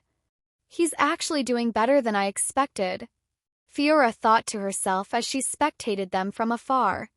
30 seconds left. Fiora announced 30 seconds into the exam. Che, Freya sucked her teeth before suddenly running towards Bai Tian. Although I have to limit my strength, I don't need to limit my speed. Freya closed their distance almost instantly. Once she was in range, she shouted, Flaming sword. Flames engulfed her wand before taking the shape of a sword, and she started attacking Bai Tian as though she changed her class to a warrior. So you know swordsmanship as well? You're better than I thought. Don't underestimate a gold-rank adventurer. Freya's movements started moving faster and faster. Sister, you're going overboard. Fiora sighed inwardly after seeing Freya use her normal speed against Bai Tian. Since gold-rank adventurers are usually above level 100, it would only be natural for Freya to defeat a level 32 who just registered as an adventurer in the blink of an eye with speed alone. However, to both Freya and Fiora's surprise, Bai Tian was still able to avoid her attacks. Even though his movements were clearly slower than Freya, none of her attacks could reach him for some mysterious reason. What's going on? Why can't I hit him? Even though I am a mage, I am far superior in stats and I am clearly faster than him. Yet why is he still able to avoid my attacks? Freya was shocked inwardly. Feeling her pride had taken a hit by Tian's shenanigans, Freya prepared to actually attack him seriously. However, before she could do such a thing, Fiora blew her whistle and said, Stop! Time's up. Freya halted her movements with a look of disbelief on her face. Nice try, Bai Tian said to her, which only made her more frustrated. That wasn't even a third of my real power, or else you would have died. I'm not going to risk my reputation for a few hundred gold coins, she sneered. By the way, this isn't the end. You still have a third evaluation, and you're going to fight me for real this time. Freya already made up her mind that she'd give Bai Tian a good beating once the third evaluation began. Then what are we waiting for? Bai Tian smiled. Arrogant son of a bitch. Freya frowned. Then for the third evaluation, you will engage in a spar for 3 minutes or until I deem it no longer necessary to continue, Fiora said a moment later. Bai Tian then said, "Hey, let's play another game. This time, if you can survive for 10 seconds, I will give you the skill book." What? Freya was utterly stunned by his arrogant words. A mere level 32 martial artist who will die if I sneeze on him dares to claim that he can defeat me in 10 seconds? If you can do such a thing, I will kiss your shoes and call you father. Once they were in position, Fiora started the third evaluation. However, right as Freya was going to rush at Bai Tian, her body suddenly stopped listening to her commands, feeling as though there were invisible chains restraining her body, and she stood still with a terrified look on her face for some reason. Meanwhile, Bai Tian approached her with neither fast nor slow steps, yet it looked like he was leaving behind afterimages with each step. Freya couldn't do anything except watch as Bai Tian inched closer. In fact, she couldn't even breathe at that moment. And before Freya or Fiora realized, he was already in front of his target. Once in range, Bai Tian raised his arm and pressed his index finger directly in front of Freya's neck before pushing it slightly into her throat. However, what Freya felt was not a finger on her throat, but a sharp object, almost as though there was a sword piercing her throat. Her body still remained frozen, yet tears were flowing from her eyes. "And you're dead," Bai Tian said in a calm voice before lowering his hand. The very next moment, Freya regained control over her body, but she fell directly on her butt, making a thud noise. What did you just do?" Fiora asked him in a trembling voice. He smiled and responded in a subtle mocking voice, "Nothing much. I only showed her a fraction of my real power." After her unexpected defeat, Freya remained sitting on the floor even many moments later, seeming in a daze. Her right hand was gently pressed against her neck, where Bai Tian had poked with his finger. "I can breathe again. What the hell just happened? Did he use some kind of restriction magic on me? No? He's a martial artist, so he cannot use magic." Seeing Freya's condition, Fiora quickly rushed over with a concerned look on her face. "Are you okay? Do you feel pain anywhere?" "Relax, I didn't injure her even in the slightest," Bai Tian calmly said. Freya ignored Fiora and lifted her head to stare at him with a deep frown on her face. "How? What did you do to me just now?" "Nothing much, I only sealed your soul for a few seconds, which took away your control over your body." "You sealed my soul? What kind of nonsense is that? If you don't want to tell me, just say so," Freya sneered. Since she wasn't going to believe him, Bai Tian didn't bother trying to convince her. "I can't believe I lost to a level 32, a martial artist at that. If the others find out, I will definitely become a laughingstock," Freya uttered, and she could already imagine it clearly. Bai Tian then asked her, "Do you know why you lost to me?" "Why?" "Because you underestimated me. Since your stats are obviously way higher than mine, my technique wouldn't have affected you as much if you didn't look down on me. Never look down on your opponents, no matter how insignificant they may seem at glance," Freya sneered. "Easy for you to say. Your stats are a mess. Nobody would take you seriously if they saw it. Also, I am level 107 and you are only level 32. It would be weird if I didn't look down on you." Fiora sighed. "Anyways, I have completed your evaluation, Black Heaven. I can tell from your fight with Freya that you are very experienced in combat, and since you actually managed to defeat a gold rank adventurer, I personally want to let you start out as a silver rank adventurer, but due to your low level, I can only make you a bronze rank adventurer. Most people start their career without a rank and require a year to become bronze rank, so you are already a year ahead than most. If you want to become a silver rank adventurer, you will need to reach level 60 and complete at least one silver rank commission." Bai Tian then asked, "What are the ranks?"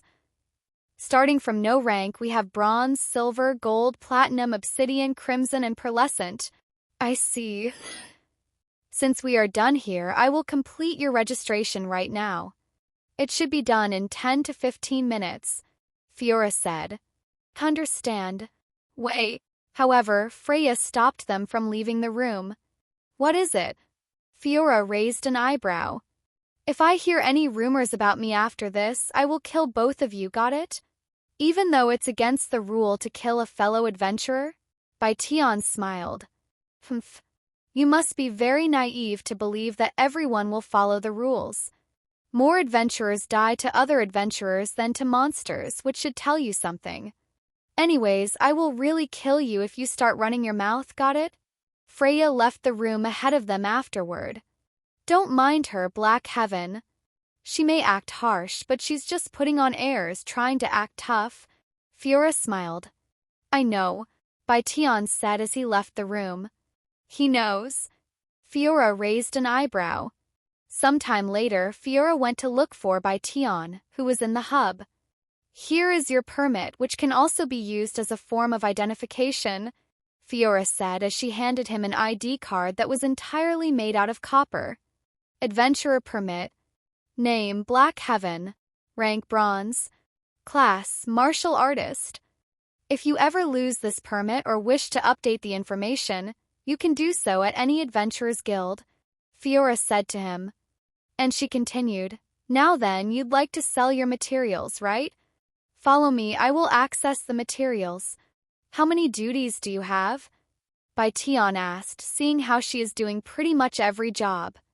My role is pretty versatile since we are trained to do almost everything, she said. Sometime later, they entered this room that had nothing but a large metal table and a machine that looked like it scanned items. You can place all of the materials that you want to sell on the table. I would also appreciate it if you can organize them based on their uses. For example, leathers and skin materials will go in one pile while mana crystals go in another. Bai Tian nodded, and he proceeded to dump out everything he farmed the past several days. Fiora became speechless after seeing the small mountain of materials, becoming shocked once she realized where they came from. Sharp talon and Taurus horns. Did you really hunt them at your level and with such low health? That's reckless. However, her shock went to another level when Bai Tian took out the mana crystals. Mana crystals? There's no way you actually acquired them yourself, since you can only find them in dungeons. And the lowest ranking dungeons out there have a recommendation level of 50 at the minimum. Does it matter where or how I got them? Bai Tian asked her. As long as they were not acquired through unethical means. Then you have nothing to worry about. Fiora knew that he'd entered a dungeon and even cleared it by himself. Who knows how she'd react? Anyways, we calculate the cost of these types of materials by their weight, so if you don't mind putting them on the scale, the machine for me. Oh, and please weigh them separately. Okay, sometime later. I have finished calculating the talons and horns. How does 30 gold coins sound? The talons are worth 50 silver coins per kilo, while the Taurus horns are worth about 2 gold coins per kilo, and you had 10 kilos of talons and 12 kilos of horn. You will not get more than 25 gold coins if you were to sell them to other places. I'm fine with 30 gold coins. He nodded. Very well, then let's move on to the mana crystals. As Fiora changed the settings on the machine, she spoke. When it comes to mana crystals, we only measure the mana it contains within, since that's the only thing that we want. A few minutes later, she said, low-grade mana crystals usually contain about half an ounce of mana liquid, and a single ounce is worth 10 gold coins, at least in the Adventurers Guild. Your 240 low-grade mana crystals came out to have 125 ounces of mana, so we can give you 1,250 gold coins. They are worth that much? Bai Tian was pleasantly surprised after hearing their value. Of course. Dungeons are not easy to come by, and they are very dangerous. Furthermore, mana crystals are always in high demand but very short in supplies, as they have countless uses, from making potions to crafting powerful weapons. Is that so? Then what about this? Bai Tian took out his medium-grade mana crystals. Medium-grade mana crystals. They usually only drop in silver-rank dungeons by monsters above level 100 or dungeon bosses with a lower level. So what are they worth? The quality of mana liquid that we can extract from medium-grade mana crystals is far superior than low-grade ones, so they are worth about 200 gold coins per ounce. and a medium-grade mana crystal usually contains 2 to 3 ounces of mana. I have 2 and I would like to sell them as well. Bai Tian placed them on the machine. After measuring them, Fiora said, they had 5 ounces combined, so we can give you 1,000 gold coins. Sure. In the end, Fiora paid a total of 2,300 gold coins to Bai Tian for his materials, even giving him 20 gold coins extra as bonus, which made him feel as though he suddenly had a small fortune. 2,300 gold coins, not bad. I still have more to be collected later, too.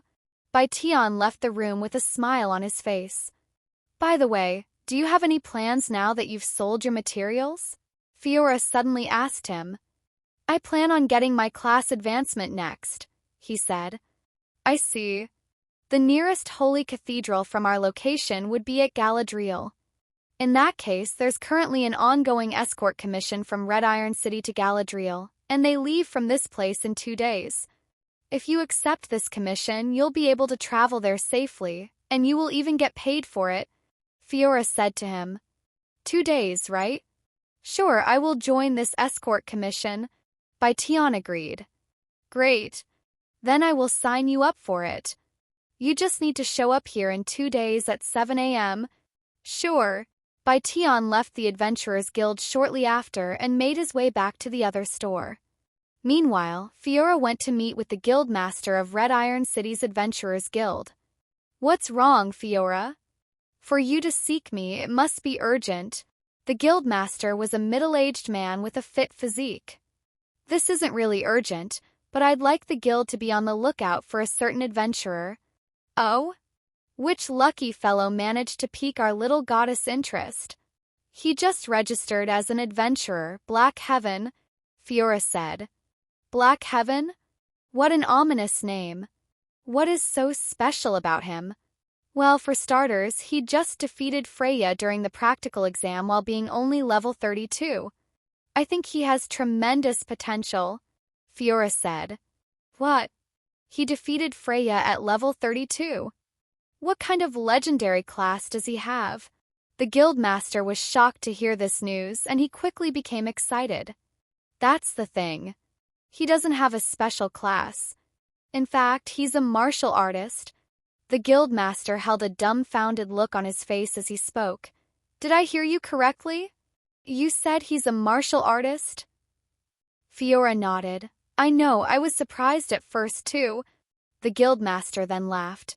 Fiora, no matter how much potential they may have, martial artists have limited capabilities compared to every other class out there, so there's no reason to pay special attention to a mere martial artist. Due to their inferior capabilities and how they always rank the lowest, martial artists are commonly discriminated against by others. You don't understand, Guildmaster.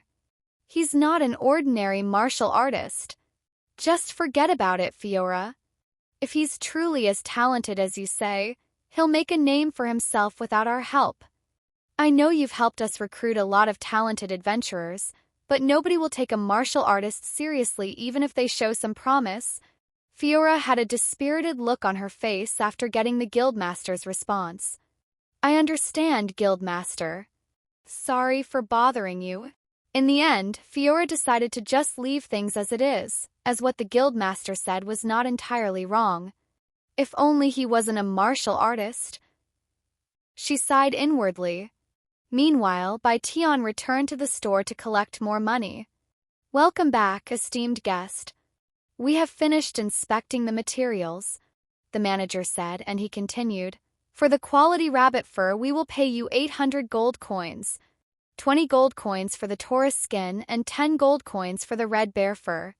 In total, it will be 850 gold coins. What do you think? Bai Tian didn't expect the red bear fur to be worth so much. Sounds good. He nodded a moment later. Thank you, esteemed guest.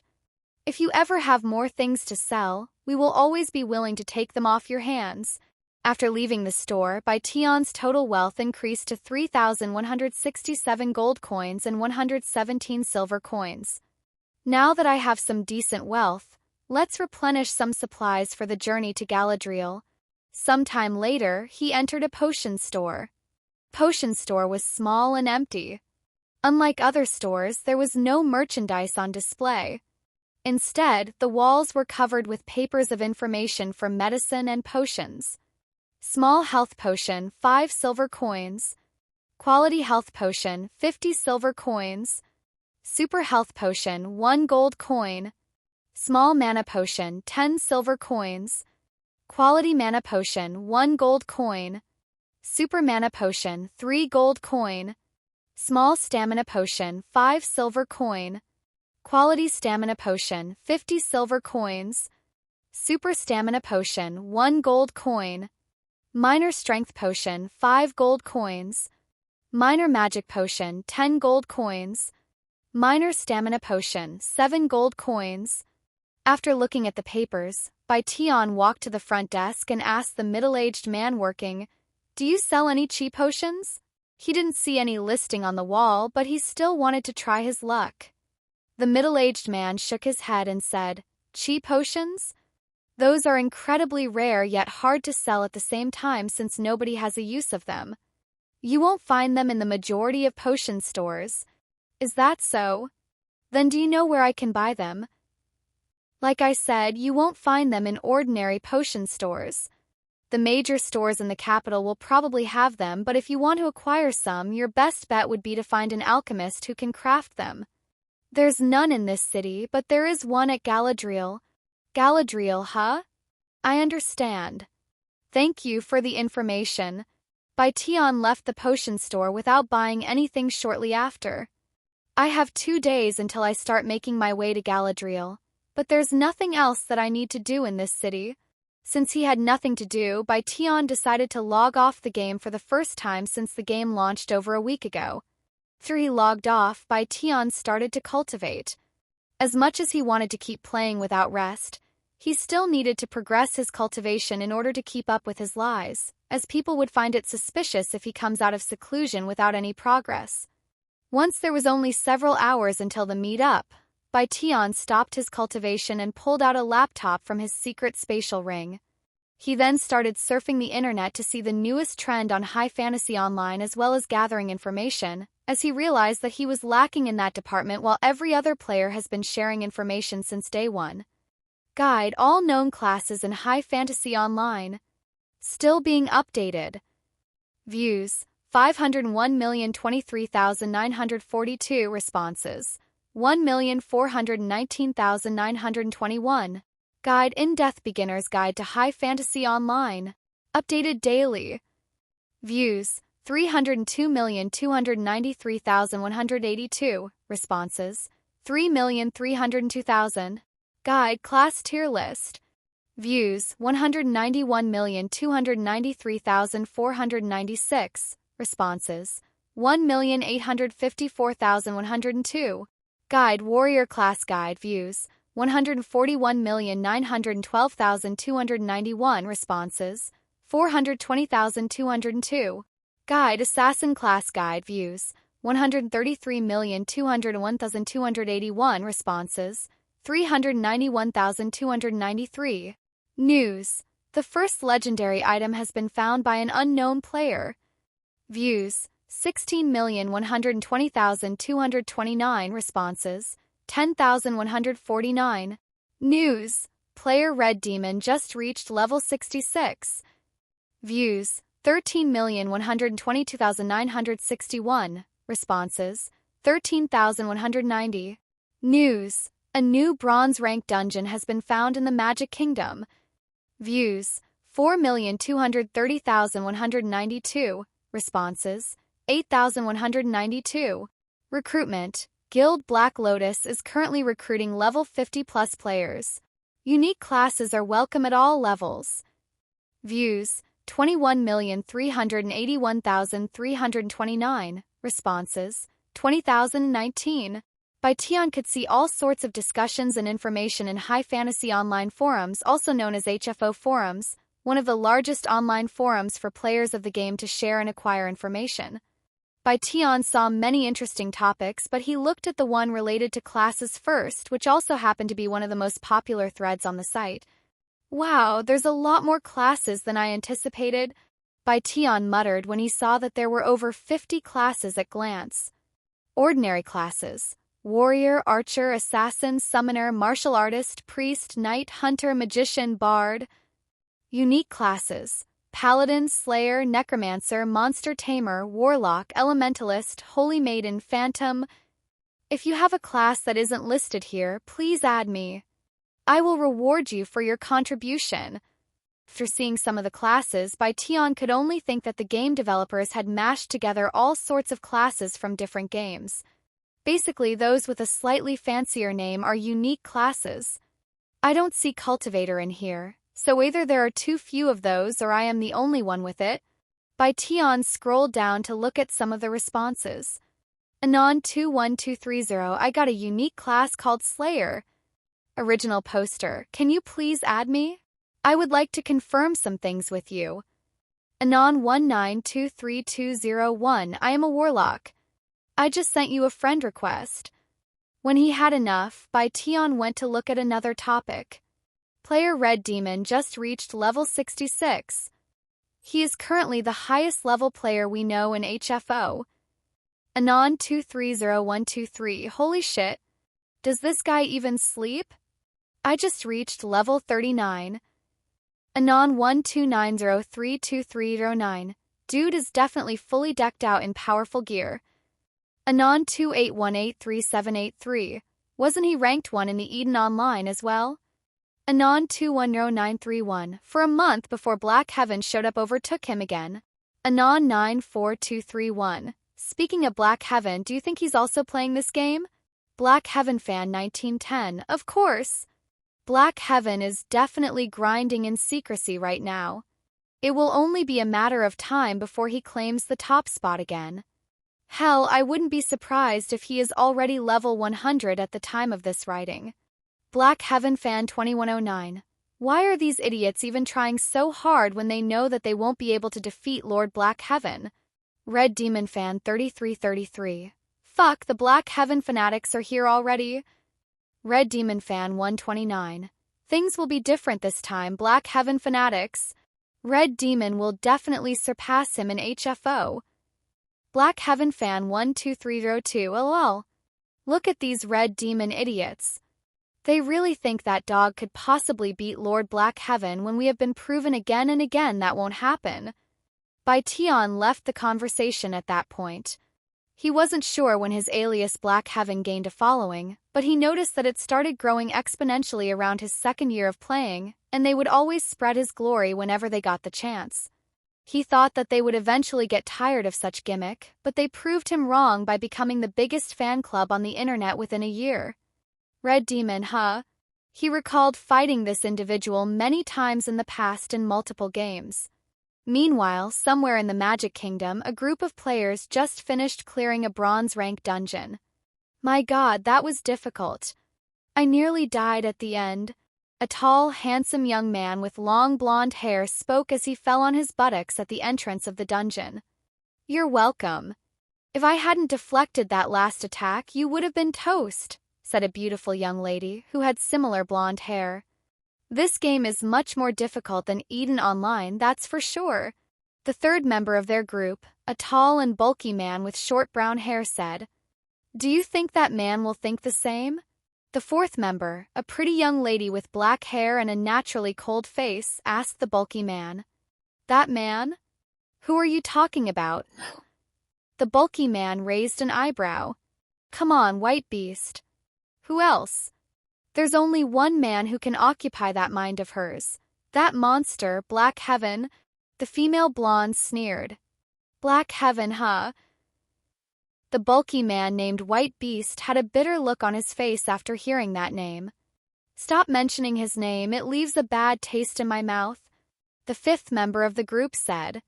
He was a young man with short red hair and a delinquent's face.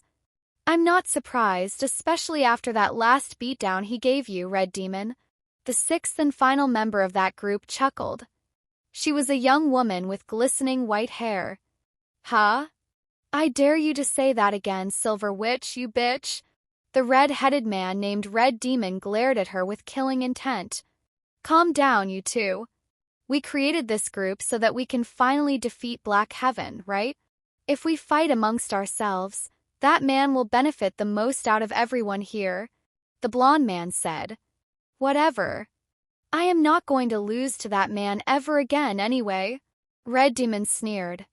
Anyways, let's return to the city to sell our loot before we rush for level 70 and get our second-class advancement, White Beast said. Unbeknownst to Bai Tian, 6 of the top players in the world grouped up together to fight against him, or at least try. Meanwhile, Bai Tian looked at one more forum post before logging back into High Fantasy Online. Guide to all available races. Humans, the most balanced race without any advantages or disadvantages. Vampires, a powerful race that excels in magic with unique skills that can restore health through their magic. Has increased magic damage during the night but will be weakened during the day. Elves, an agile race that excels in both magic and agility. They have heightened senses and regenerate mana faster, but they have the lowest defenses out of all races. Giants, a race that excels in both stamina and defenses. They boast a high amount of health and defenses, and their health multipliers are much higher than other races. However, they are the least mobile of all races. Beastmen. There are many races that categorize as beastmen, each with their own unique transformation. Some can transform into bears while others can transform into wolves. Different races will have different starting points. For example, humans will start out in the human continent while vampires will start out in the dark continent. If you have information on a race that isn't listed here, please let me know. After learning many things from the forum, Bai Tian closed his laptop and stored it away before logging back into High Fantasy Online and making his way to the Adventurers Guild. Welcome back, Black Heaven. The escort team is currently in Waiting Room 1. You will have a quick brief before you start your journey, Fiora said when he appeared before her. She pointed in a certain direction where a hallway with several doors could be seen and continued. The first door will be Waiting Room 1. Thank you, Bai Tian said to her before going to the waiting room. Inside the small waiting room was a group of individuals that were already seated. There were 4 people in total, excluding Bai Tian. 3 males and 1 female. These 4 people turned around to look at Bai Tian when they heard him entering. The males didn't really have much of a reaction when they saw him, but the female's eyes flickered with excitement upon seeing his handsome face. Wow! What a handsome fellow! His skin looks so pale and smooth. His eyes are so cool and charming. The woman with short black hair thought to herself as her gaze remained fixated on Bai Tian, and she wondered why he was working as an adventurer instead of a model.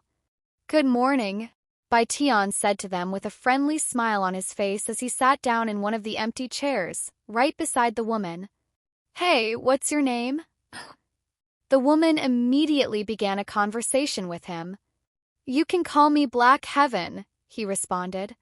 What a weird name, the woman thought to herself, but since he was handsome, she didn't mind it.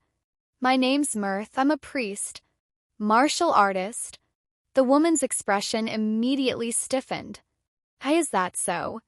Good luck.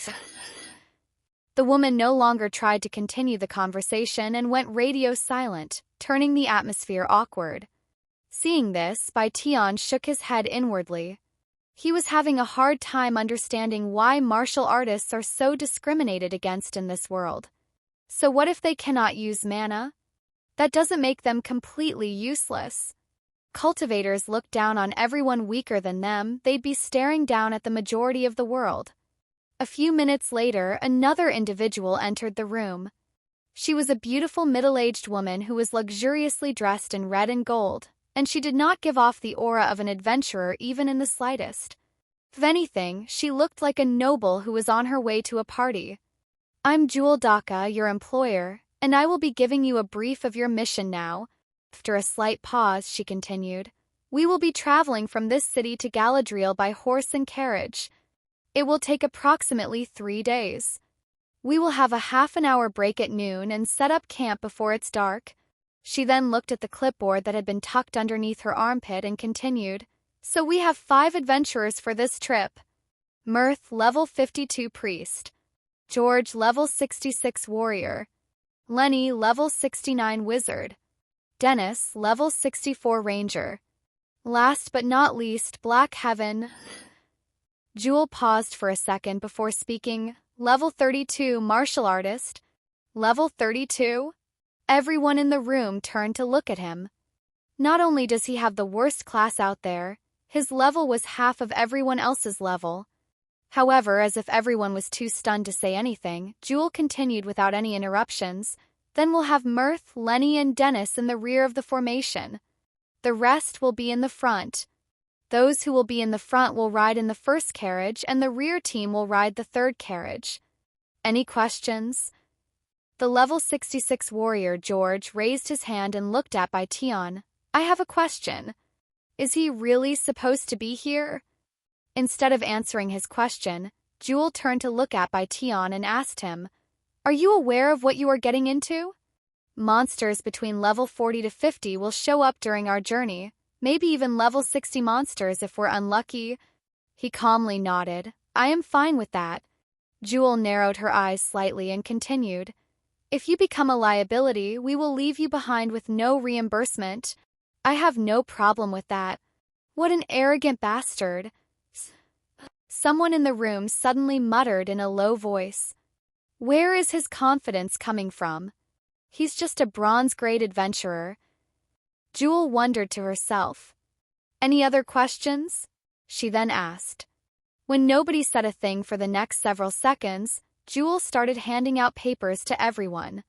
Paper was basically a contract that stated some rules regarding the mission as well as their payment. 2 gold coins will be paid in advance and 8 more gold coins will be given at the end of their mission. Once you read and sign this, we will immediately start our journey. If you have any concerns, let me know right now, Jewel said to them. Once everyone signed their paper and handed it back to Jewel, she paid them all 2 gold coins on the spot. You are now employed. We will be leaving in 10 minutes. Get ready before then. I will see you all outside. Everyone left the room shortly after.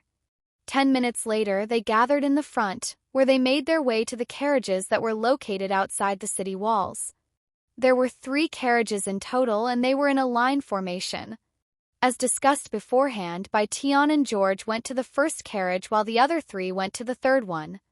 As for Jewel, she went inside the second carriage, where another individual that was not part of the escort team was guarding.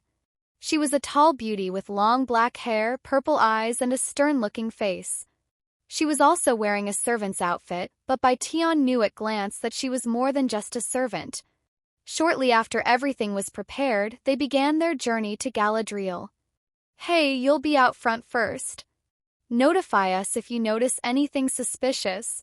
George, who was riding in the front with Bai Tian, said to him as they left the city. Sure. Bai Tian took a seat in the front with the carriage driver, who was a middle-aged man. Meanwhile, George went inside the carriage to do whatever. The escorts in the rear carriage did the same, and it turned out to be Dennis who was on watch. Since there was nothing to do, Bai Tian decided to cultivate using White Dragon's breathing art, slowly increasing his experience. Several hours later, they left the tree lines and entered a vast and empty grassland. Besides a clear dirt path that had been created through countless years of usage by travelers and merchants, there was only grass and weeds as far as the eyes can see. Occasionally, one would see a wild animal or two, but it was oddly free of monsters. Paths that are commonly used by people are heavily patrolled by adventurers to make sure as few monsters as possible disturb the travelers. They achieve this by slaughtering every monster in sight near the path. Of course, since these areas are not guarded 24 hours and monsters eventually respawn, some monsters inevitably make it to the path and disturb travelers. Then there are rare monsters with unnatural strength that spawns from time to time. These elite monsters cannot be dealt with by the average adventurer and require more effort, so they take a little more time to deal with unless it's an emergency. Bai Tian's escort team managed to travel 6 hours without encountering any problems. Slow down, there's a monster up ahead, Bai Tian said to the driver. The driver narrowed his eyes at the front, but he couldn't see anything, let alone monsters. He turned to look at Bai Tian, and to his surprise, Bai Tian had his eyes closed, almost as if he was napping. That isn't a funny joke, the driver then said with a frown on his face. Bai Tian did not respond and remained silent. A minute later, Bai Tian opened his eyes and stood up. "What are you doing?" However, the driver's eyes widened the next moment, when a large monster walking on two legs suddenly appeared in the distance. Green Ogre level 61. This green ogre was as tall as 3 adult humans, had thick arms, dark green skin, and a really ugly face beneath its bald head. "An ogre? It's a green ogre," the driver shouted out loud, alarming the others. All 3 carriages quickly came to a halt, but not before Bai Tian jumped off the carriage and straight towards the green ogre. When George and the others came out of their carriages, they were shocked to see that Bai Tian was already confronting the monster. "Does that idiot have a death wish? Green ogres are at least level 60. George cried out loud after seeing this. Ogres are a species that many adventurers find difficult to handle because of their strong innate strength that could easily overwhelm even tanks, not to mention their tyrannical nature that will not stop fighting until the very end. When Bai Tian arrived before the green ogre, he immediately started slashing at it. 120. 142. 98. The green ogre's skin was tough, but it wasn't as tough as the abyssal spider's armor, and within seconds its body was covered in bloody sword marks. The green ogre swung its thick arms rampantly in anger, smashing holes in the ground and creating gusts of wind. However, none of its attacks could reach Bai Tian, who was gracefully evading all of them. The escort team was so surprised and mesmerized by his movement that they forgot their purpose and could only stand there and stare at him with loosened jaws. "You have inflicted bleeding on your target. Bleeding. The inflicted will take 1% of its maximum health as damage every 3 seconds. Bai Tian slashed his sword at the green ogre over 100 times in less than 30 seconds. This was achieved without using any skills, but that was not how the spectators saw it. Eventually, after several minutes of relentless attacks, the green ogre fell to its knees with a loud thud, but it was still breathing. Dragon Rush. With one swift and powerful strike, Bai Tian severed the green ogre's head from its neck. "You have dealt a fatal blow. Green ogre defeated. You have gained experience. Leveled up. You are now level 33. Ogre Tendons was dropped by Green Ogre. Ogre Skin was dropped by Green Ogre. Ogre Skin. Grade Uncommon. Description: Rough and dry. Ogre Tendons. Grade Rare.